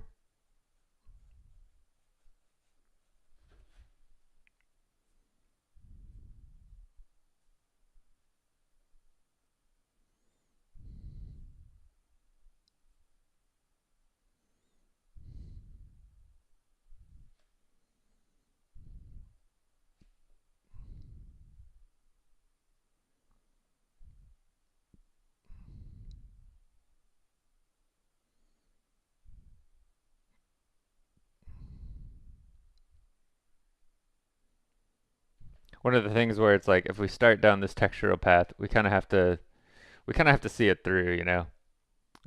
I was hoping to do a little bit less just for the sake of time, but you know, this drawing demands more time. So there it is. Have to stick with it.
All right.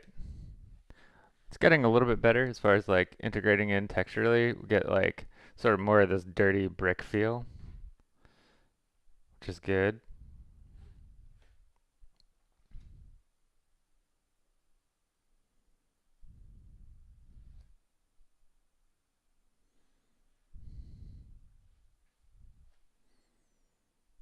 Might need to mess with these windows a little bit.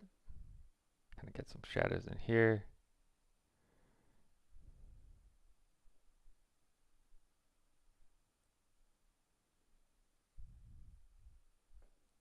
They still look kind of more layout oriented, I think.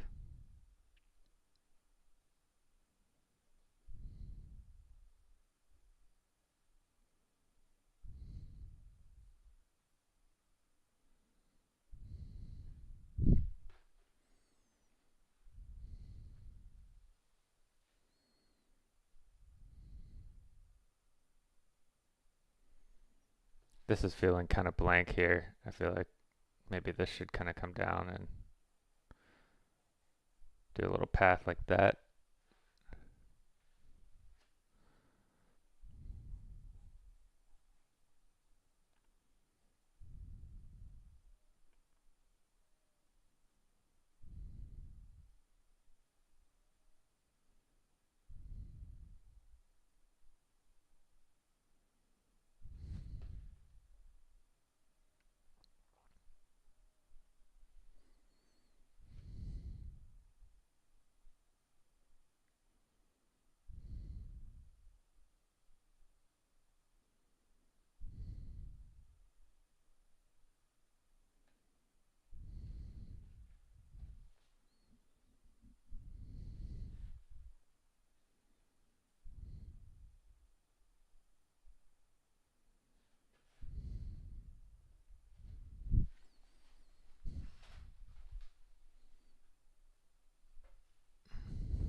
There. I think we might stop there uh just to kind of finish at some point. Might need to actually get a little shadow on the front side of this though.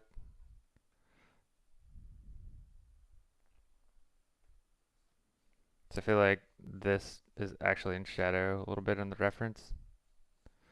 And we kind of need just like a plane differential there too. Just wrap that up. It's kind of like a finishing touch there. Cool. I am going to take a short break and then come back. Uh, keep sketching.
All right, coming back, time to pick a new reference here. Um, I think I want to do something vertical.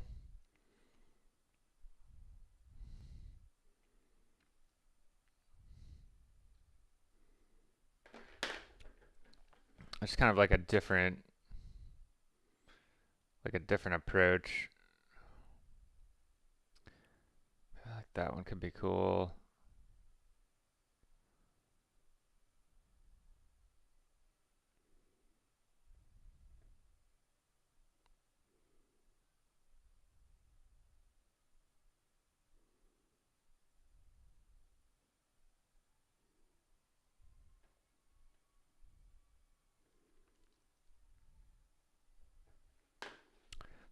Yeah, let me change up the reference here.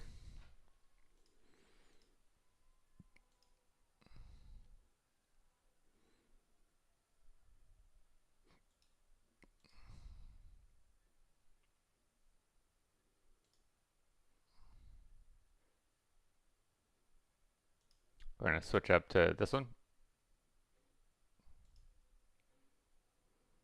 Um, then we need to rotate it.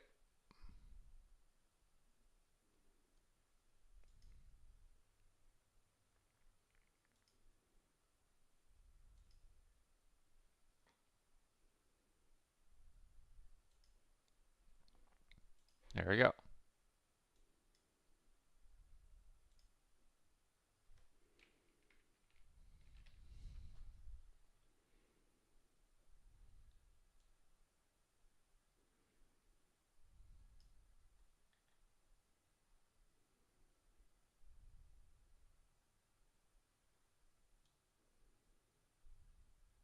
There, move it over here.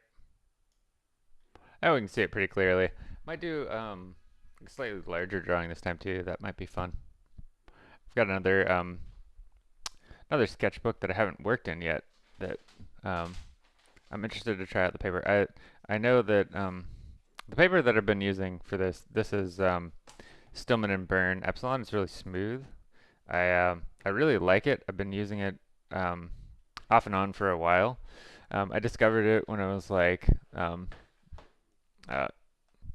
and then like hanging out in the local art supply store a bunch, looking around and seeing what's new. But yeah, it's kind of cool. It's really good for this pen stuff because it is so smooth. The marks are really nice. Um, but it's kind of got like it's maybe not the best like that smooth is maybe not the best for like pencil, but it's good for any like ink work. This is the Hahnemühle paper. Um, Usually they have an obvious maker's mark in here. Oh yeah, there it is. The little logo on the back. Um, I think this is like the Nostalgie sketchbook. Um, it's a heavier paper. It's got a little more tooth. So we're gonna try it out and see if we like it. Um, I think in this I want to try like a little bit of a Dutch angle here, and I want to go back to not using the Copic fine liners and use the Pentel Tradio, and maybe we'll do um, instead of the red for a cleaner look, we'll do maybe like the C1 for the layout. Um, and I kind of want to like pull some pull like a slight Dutch angle, maybe nothing like too extreme, but like this could be cool just to change it a little bit. So then everything's going to be kind of like a little off kilter and a little more dynamic because of that Dutch angle.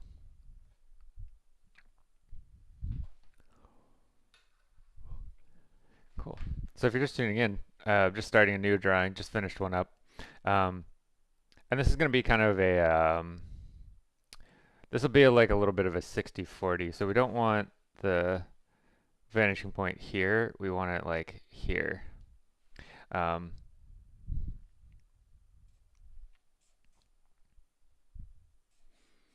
so we want stuff to kind of do this instead. So we're just gonna create some like little verticals here just to get going. Um, Start creating some like lines that radiate. We want definitely don't want anything like hitting right through the corner.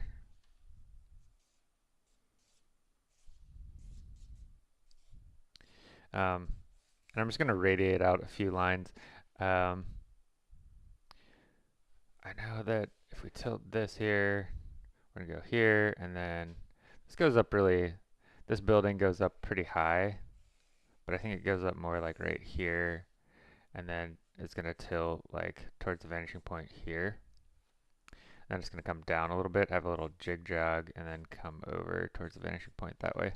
What's cool about using this C1 marker, if you've never used this thing before, is that it replaces the idea of like doing pencil and then erasing, because like in the end you're not really gonna be able to see this. In fact, on the stream you can probably barely see it anyway.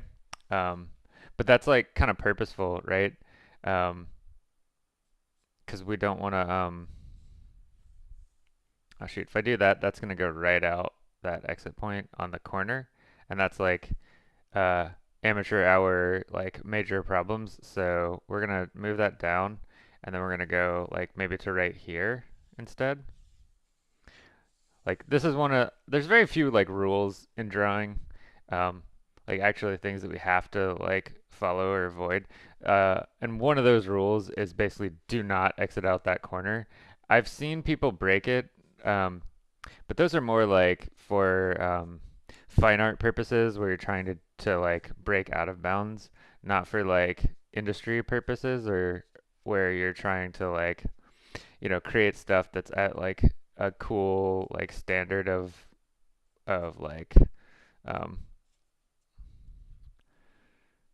of craftsmanship, you know? They're kind of like uh, different you have different things to answer for depending on what you're doing. Um, But what's nice about this is like with this with the C1 we can kind of do all of our sketching with this, and then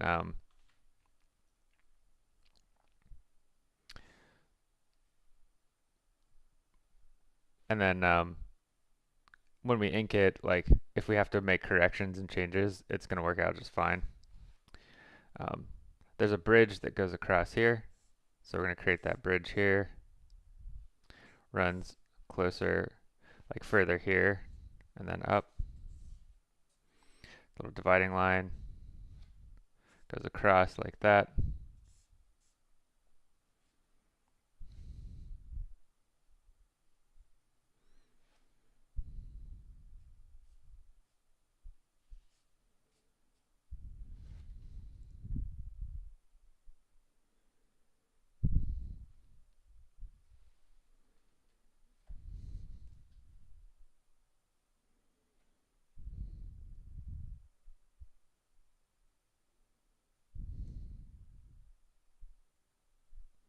Hmm.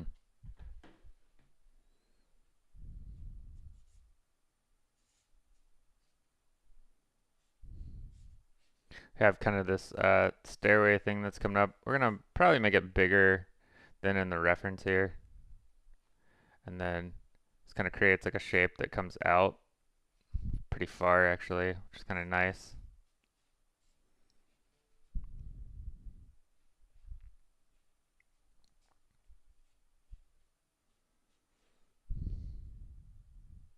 This should create like a pretty good um, and dynamic angle for us.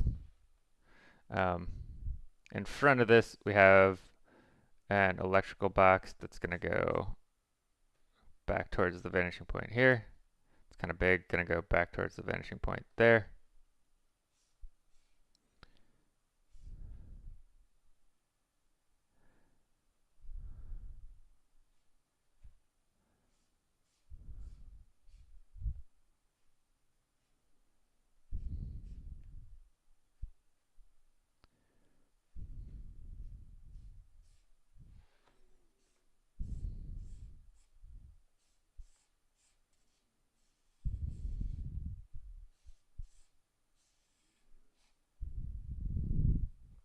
And these pipes are going to go back away from the vanishing point too.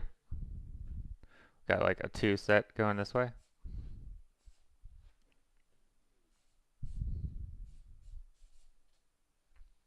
Then we have a pipe that kind of comes up and goes all the way up off the page here. That's kind of fun. Then we have like more stuff, like more electrical boxes here. Got another key one right here. Crosses over the horizon line. Goes back this way, back towards the vanishing point. Some pipes and conduits that go down here. A big pipe that comes up out of it and comes this way. Probably connects up to this one. Um,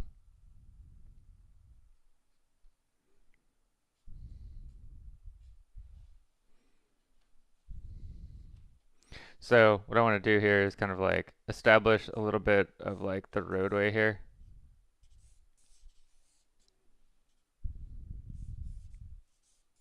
And it has to go at that same Dutch angle too. Boom, boom, boom, boom, boom, boom, boom, boom. Don't want to flatten it out. That's bad news if we do that. Need to subdivide here a couple of times. Then these subdivisions have to get a little bit bigger. Remember they have to go at like 90 degrees as well.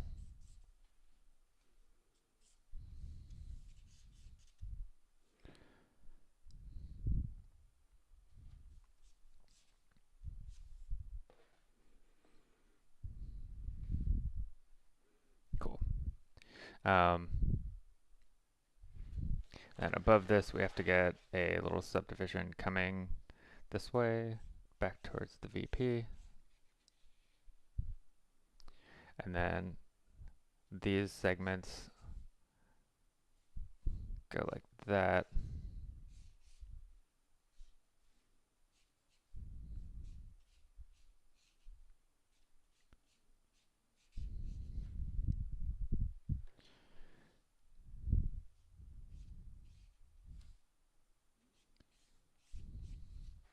We go like that, and then we're going to get a smaller subdivision here, back towards the vanishing point, like that.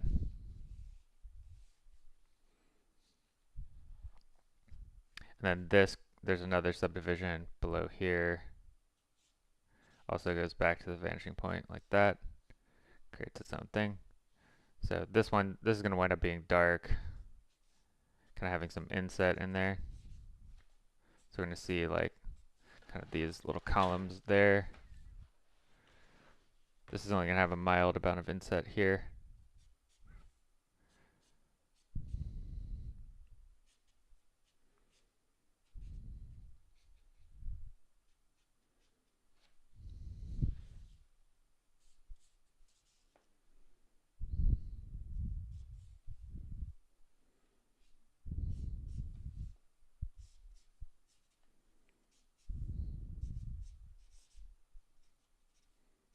And each one of these little columns is going to stick out some.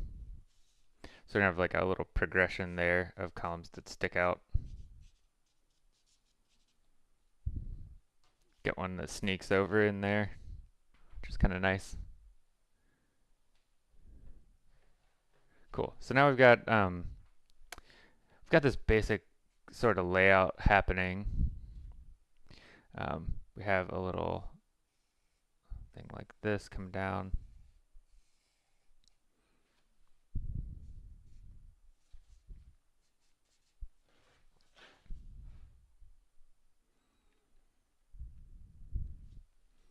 Oh yeah, this stair has like its own little support structure to it that comes up and sticks out like this and has like tethered, and it goes up and off the page.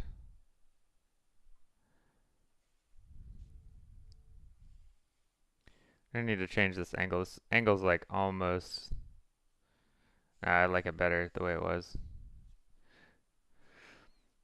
We don't want this angle to go dead vertical if that's a little funky. Yeah, we can start inking now, I think. got enough to go on as far as like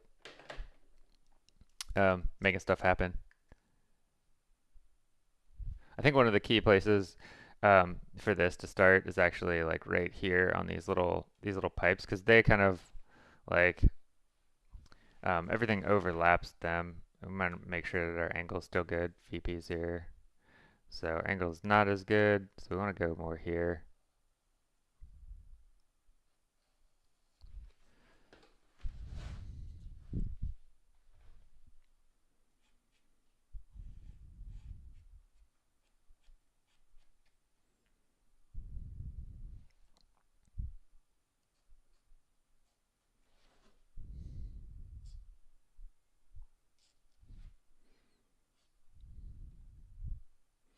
We've got the front of this panel going this way towards that wall. And then here we're going to go down towards the vanishing point. That way we have to build out some details here. Down towards the vanishing point that way. We're going to double up this line towards the vanishing point. Back this way. There's a little handle that pops out. Double that up. All right. And then we've got like a pipe that comes up here behind these. So we got to get that in before we go too much further.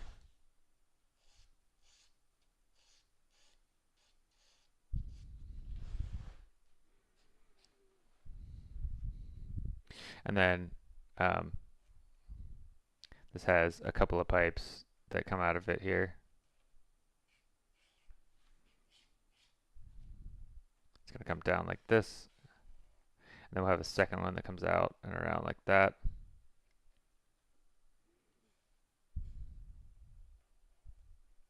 And then we've got some straps that kind of hold them down here.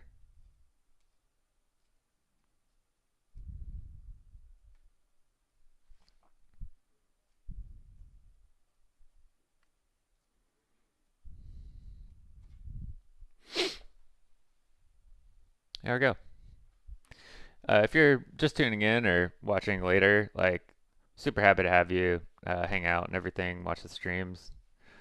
I'm super psyched about it. Been having fun to like doing these streams too. Um,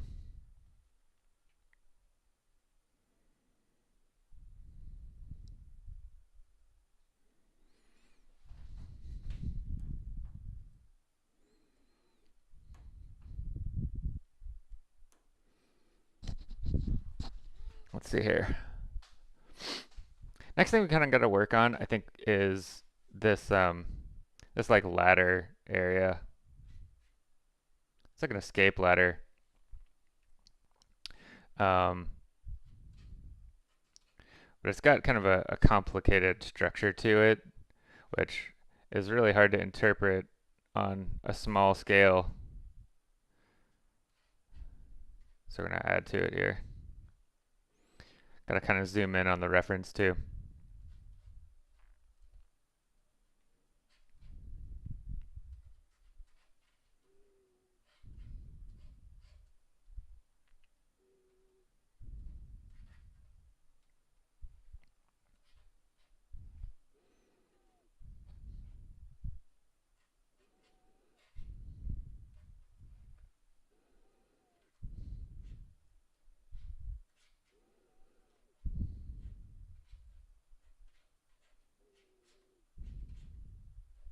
It's all really dark, so it's just gonna all kind of go together in kind of like a little complicated crush of all kinds of things sticking out.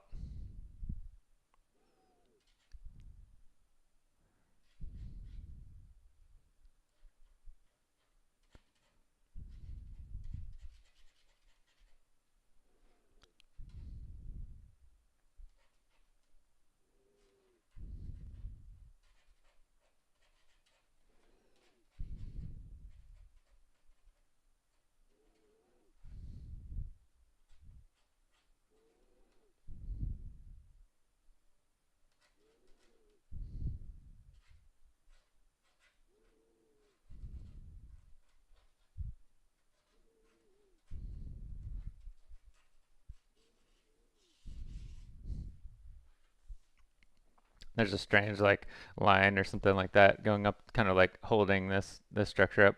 If you're just tuning in, like welcome, welcome. Glad to have you here. Just hanging out, doing some drawing today. Appreciate you coming in to like watch a little bit and hang out. Um, Hope you're working on some drawings too.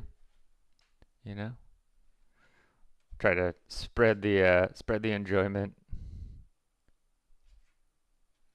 I mean, don't get me wrong. I'm on the struggle bus all the time too. Um, this can be difficult sometimes, but should be fun.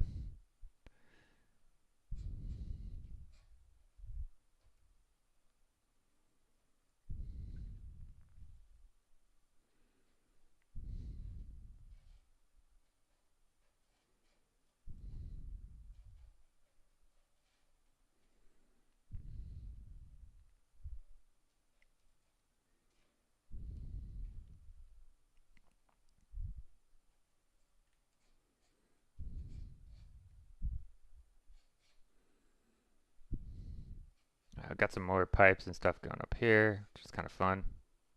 Bump those out, double up lines, create more textures. Got some stuff kind of going back to the vanishing point this way. Just more complication to add. Got this weird like almost air conditioner looking thing. Some like doors and stuff like hanging off of it. There's like a truck back here. Hood. There's like another trash can right here, which is kind of funny.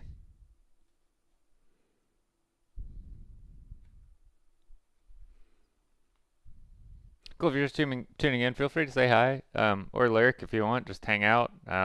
Totally welcome either way. Um, there's something too if you're watching like on the recording. Feel free to leave a comment if you feel like it. I always try to like take a look at what everybody's got to say and stuff.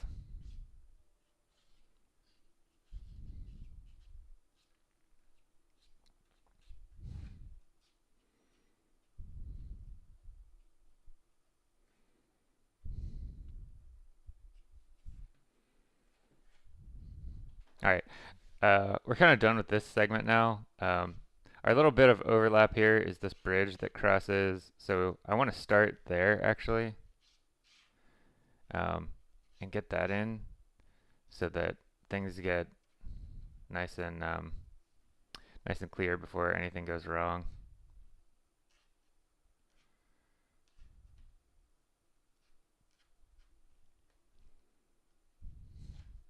Bottom of the bridge is pretty dark here.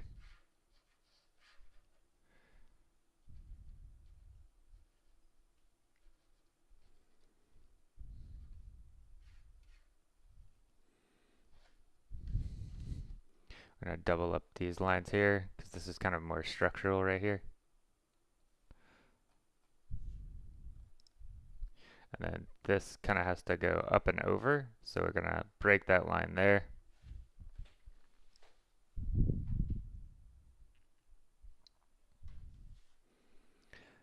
Okay, so continuous lines run basically down these columns. So we kind of need to actually start like here and run our way down to the base of the column here.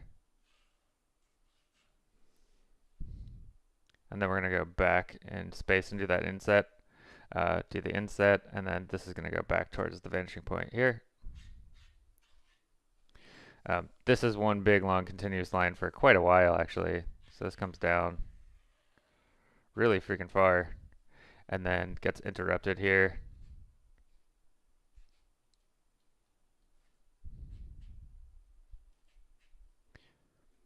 Then we got more buildings that go through here. This building, we're going to end it there. It doesn't actually end there in the reference, but whatever.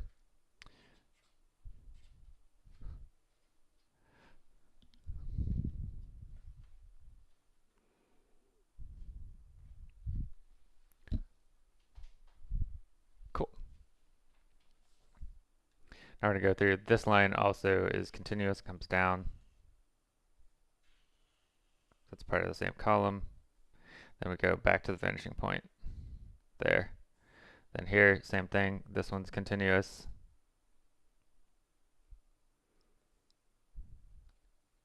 Kind of encapsulates what's going on with this.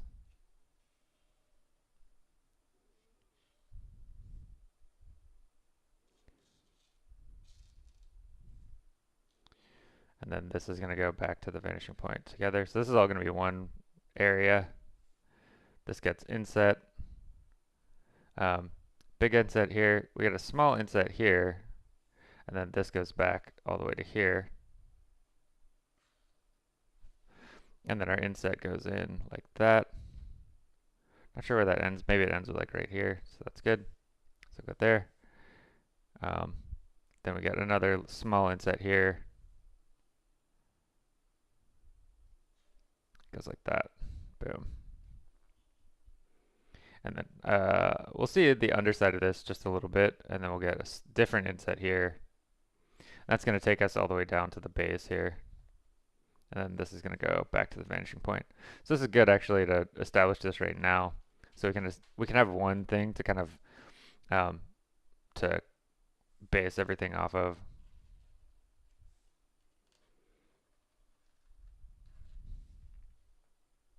So now we know that we just like repeat this pattern. Sort of like each time we encounter it. There we go. So we're gonna have like a little bit of offset on that on that inset here. And again, we're going back to the vanishing point here. Boom. We're getting inset here. Boom, like that. And then that inset comes down. That's going to establish the endpoint of the column. And then this comes over. Then we get the column, the next column, which we don't really see much of, coming in like this. Boom. Over. Up. We're going to focus on this foreground first. Spin here. Back in space. We get a little bit of inset here. Boom.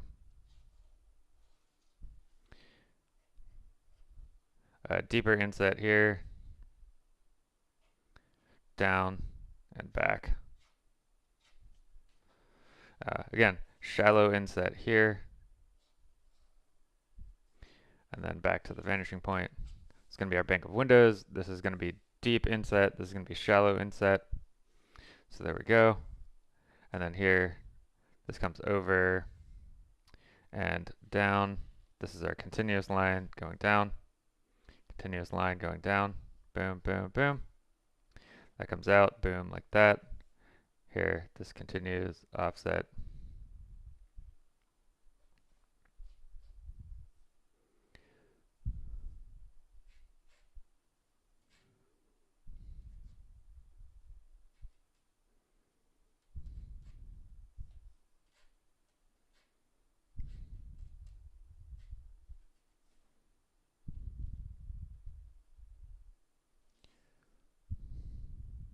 This has a little bit of inset. We go in there, boom, like that.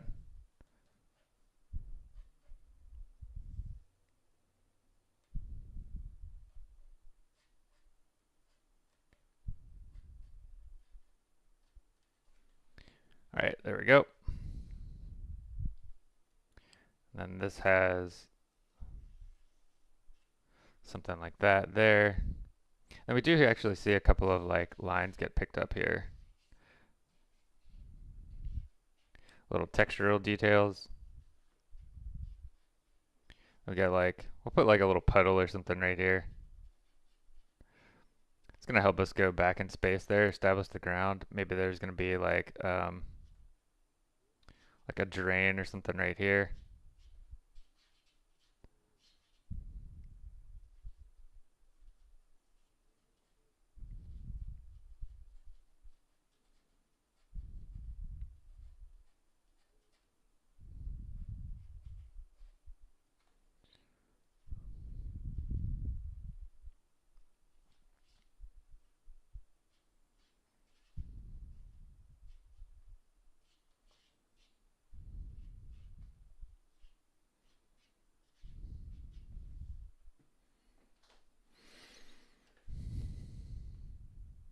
There, cool.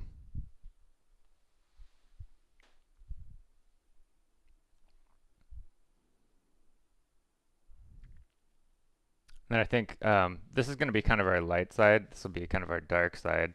So we're going to establish some like deeper shadows with the pen here.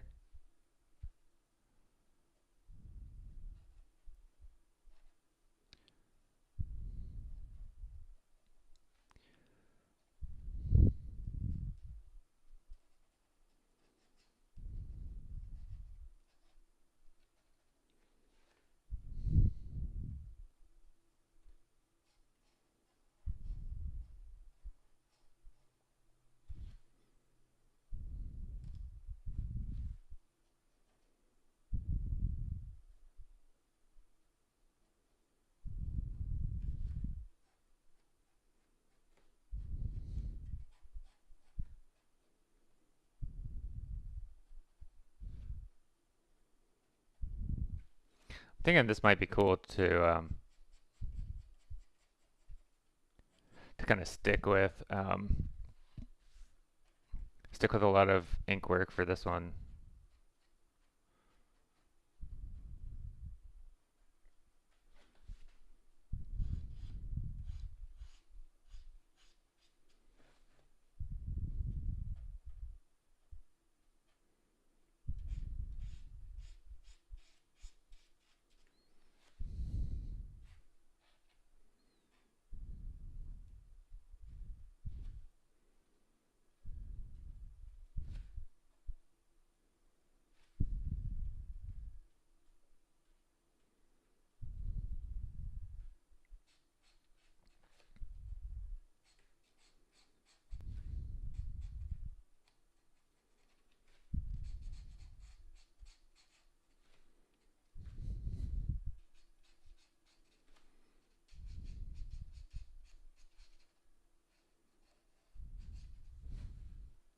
And then this is gonna like cast a little bit of a shadow here.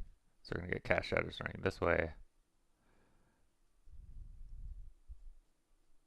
like along this pipe too here.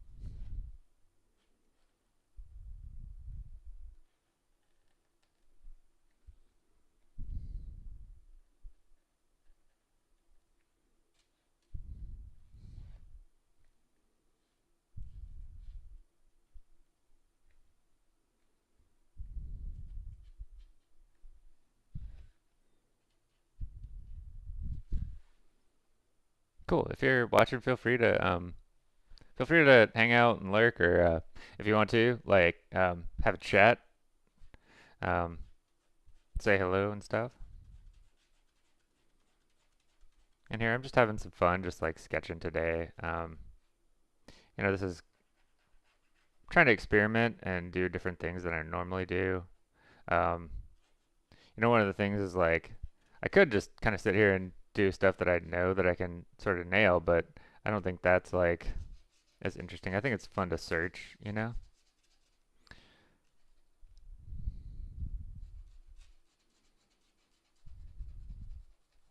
Usually when I'm searching too, I keep like a stylistic reference or like a picture from what I mean, I guess is like a picture from somebody that I admire of one of their works and try to like see if I can maybe not copy it directly, but bring some influence from it into what I'm doing. Still want things to be like uniquely mine, I guess, or have some of my approach to it, but it's cool to like, you know, grab ideas and riff on them from others.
Um, when I'm laying out like values like this, really what I'm thinking is more about like having like good shape variety here more than anything else. Um, so that's kind of where my head's at right now. It's like, oh well, I can do some cool stuff to like change some shapes around.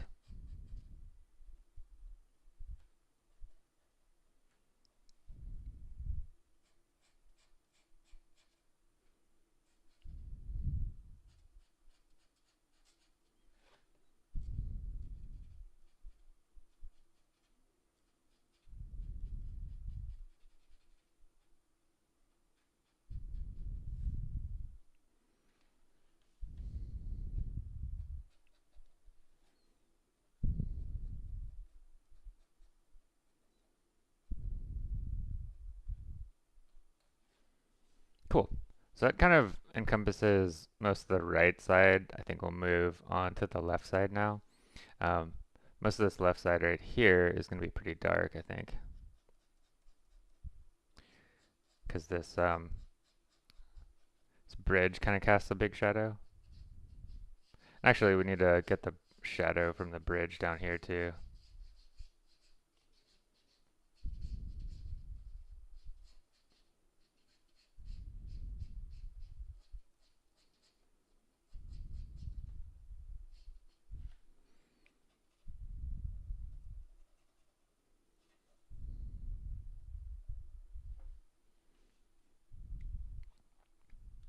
There we go.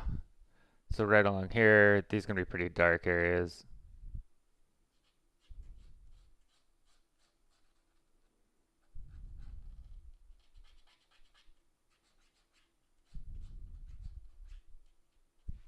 Go ahead and ink all these out dark.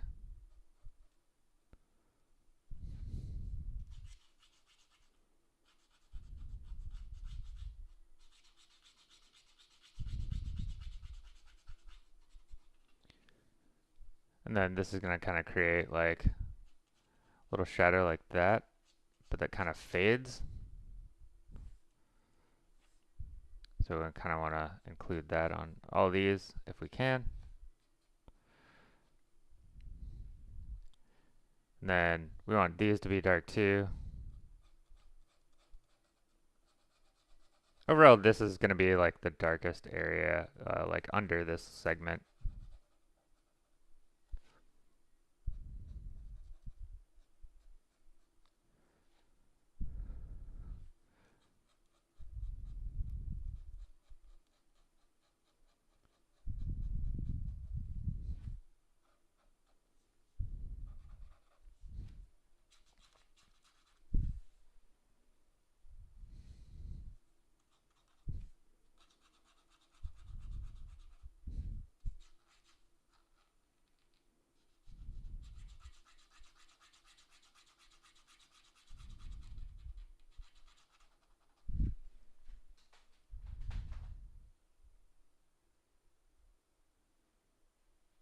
Cool.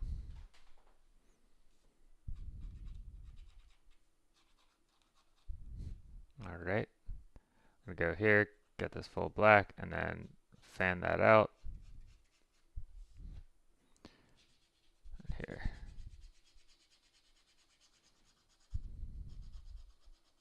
Make sure this gets plenty of dark.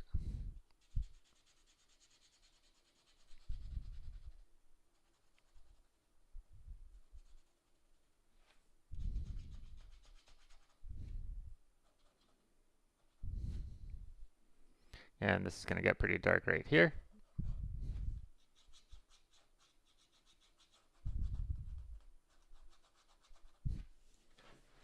Might need to spin, make this a little more comfortable.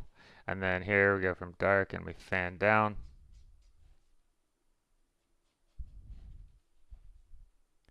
Do that a few times.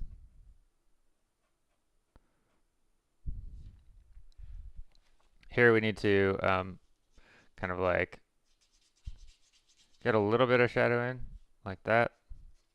Nothing too crazy.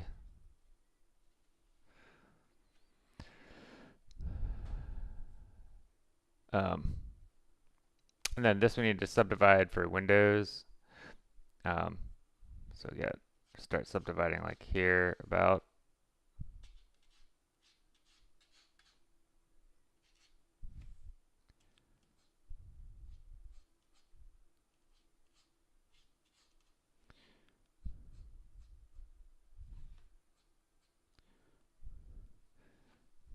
And then here we got to spin and do some work. Make sure that we're going along with our vanishing points pretty readily.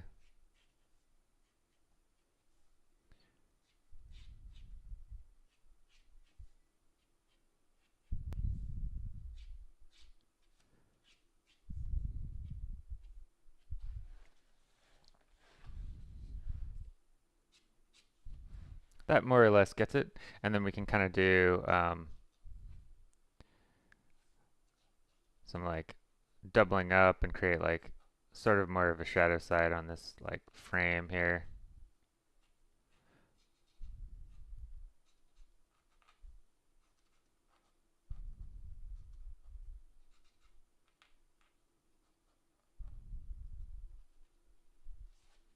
I think this works out. This idea of like doubling up is something that I've been thinking about a lot. I don't know a great way to explain it other than just to like try it out, where you basically take a layout line that you have and then you like add a second one next to it, and then that can create like a quick um, like value approximation. Like you get a like a light side and a shadow side because you have two different line weights next to each other.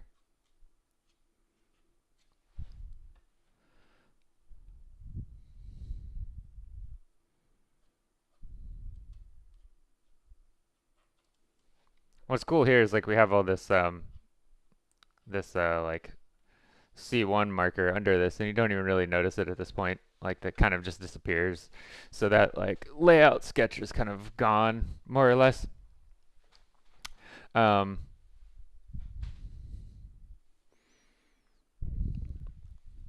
oh, we do have window subdivisions in here too, so we need to add those. It's going to be more subtle here, but it is there.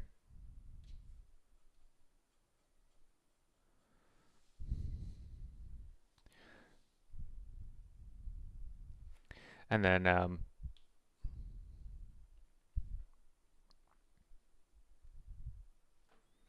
we probably do need to do some like light textural work here. Um, I think because this is going to be the shadow side, so we can afford to like, work into the shadow side like this a little bit.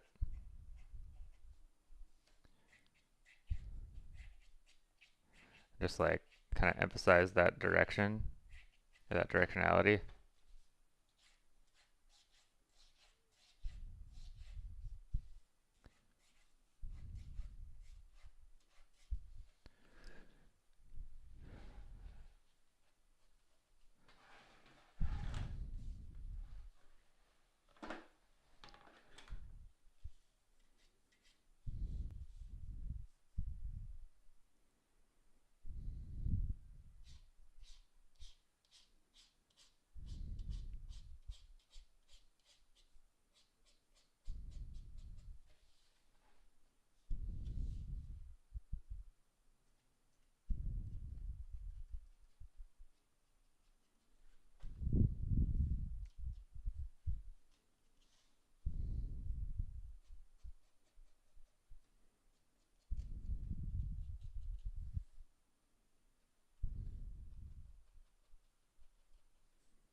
Let's see here.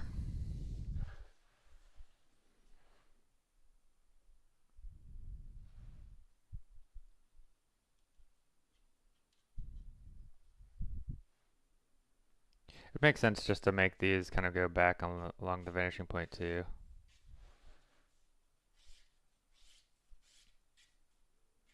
So we're going to do that.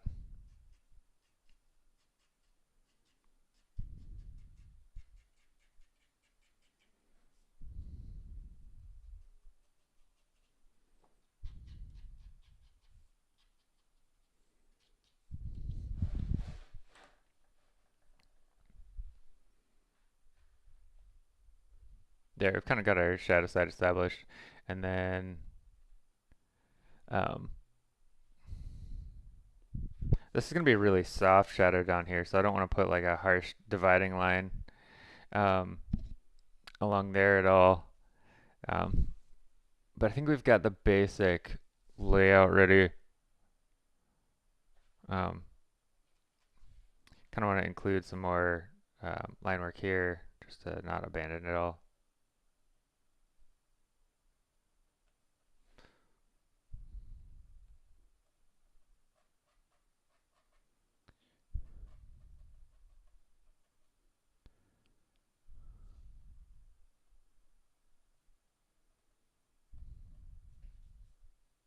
Um, yeah, so then let's take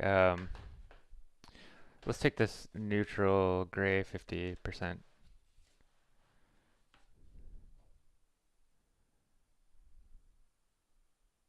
Let's see how much this is going to see how much this has in it, because if I remember right, this is kind of running out.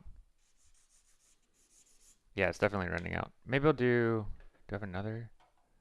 I don't have another one. Well, maybe this one's okay. Yeah, this one's okay. Haha, backup plan. Cool. So this is going to be our dark side here.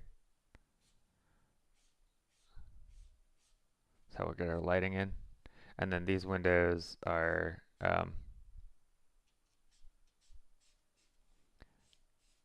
have a super bright reflection on them, so we're not going to touch them.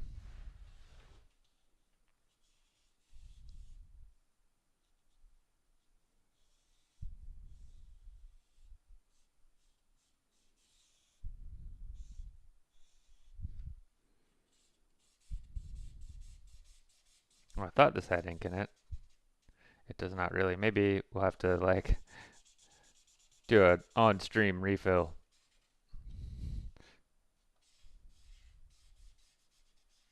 Get all messy.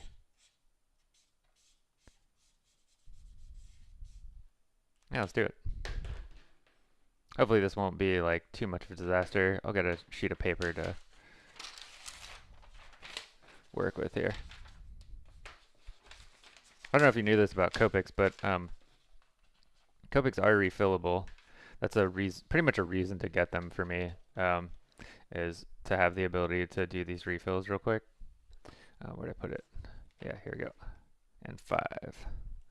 So it's kind of cool. You just like pop the top off, and then you just take this little thing, and it's got like a little needle, and you just jam it on and then squeeze. Um, it's very easy to overfill, so I try to be really careful to only like put a little bit in at a time.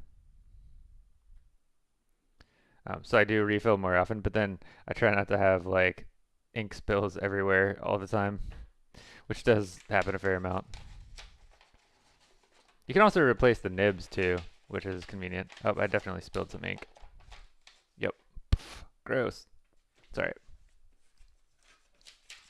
That's just kind of a pain to wash off.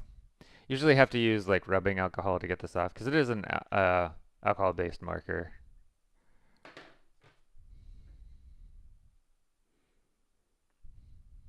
There we go.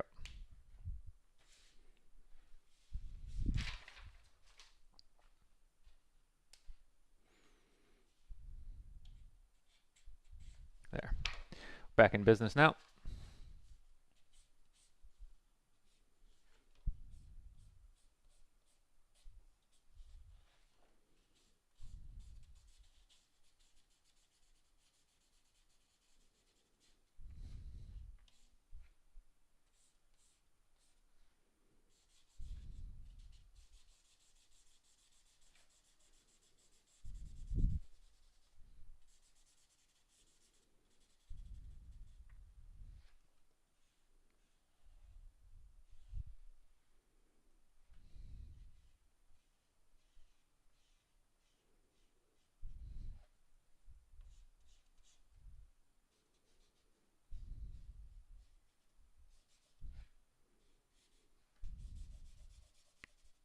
So I'm big on these like blunt statement of value things, where we really like just put shadow value over like an entire giant side of something. Because for me, this is what produces like, for lack of a better term, like visual impact, basically. Which is kind of what we're going for a lot of times. Like we want things to really like, be impactful, look cool. And this is kind of like one way that you might think about building it.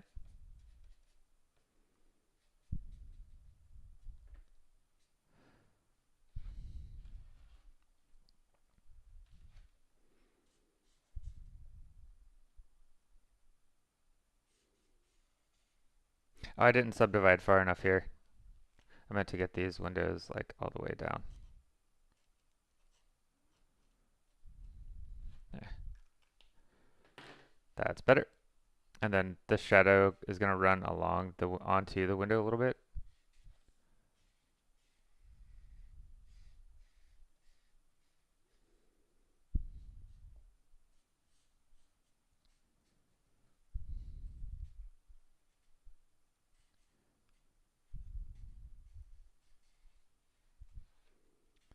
There we go.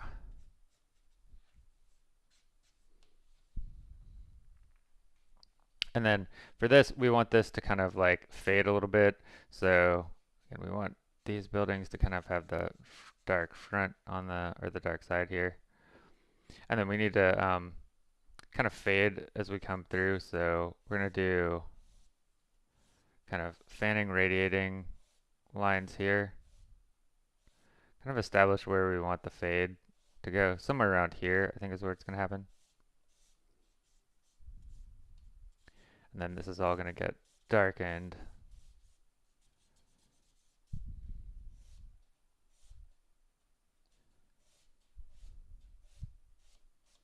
Then right around here, we'll go into the neutral gray 3 and then fade that this way. Where's the N3? There we go.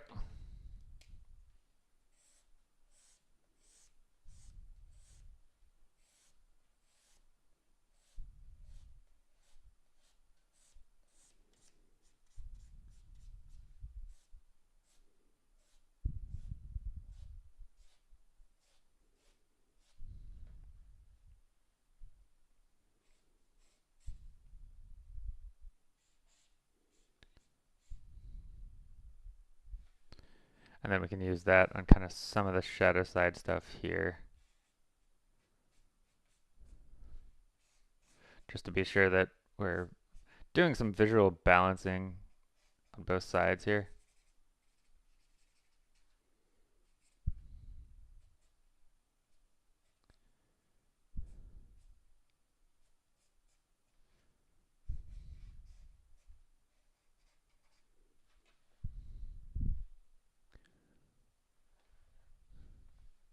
Cool. I think it's gonna be it. So the sketch haul for the day is just a couple sketches. The first one took like a long time. It's the way it is with small sketches sometimes, but we got just this one that just got done, and this little guy here. Um, so that's kind of it for the day. I think we'll call it here. Do more streams, make more videos, release some more shorts and stuff, and then we'll keep building the community. I'm gonna launch a Discord soon.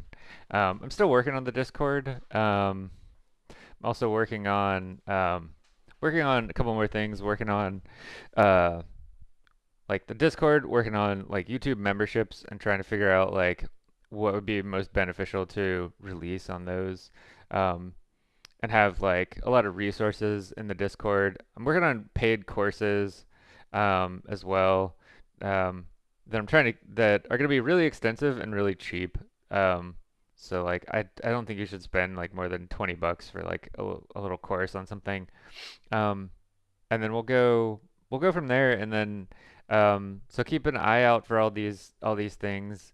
Um, And when it comes up and when I've got everything ready, I'll announce the Discord release. So if you're watching this right now, or you're watching the recording, like thanks a ton. I appreciate it. I'll catch you on the next one.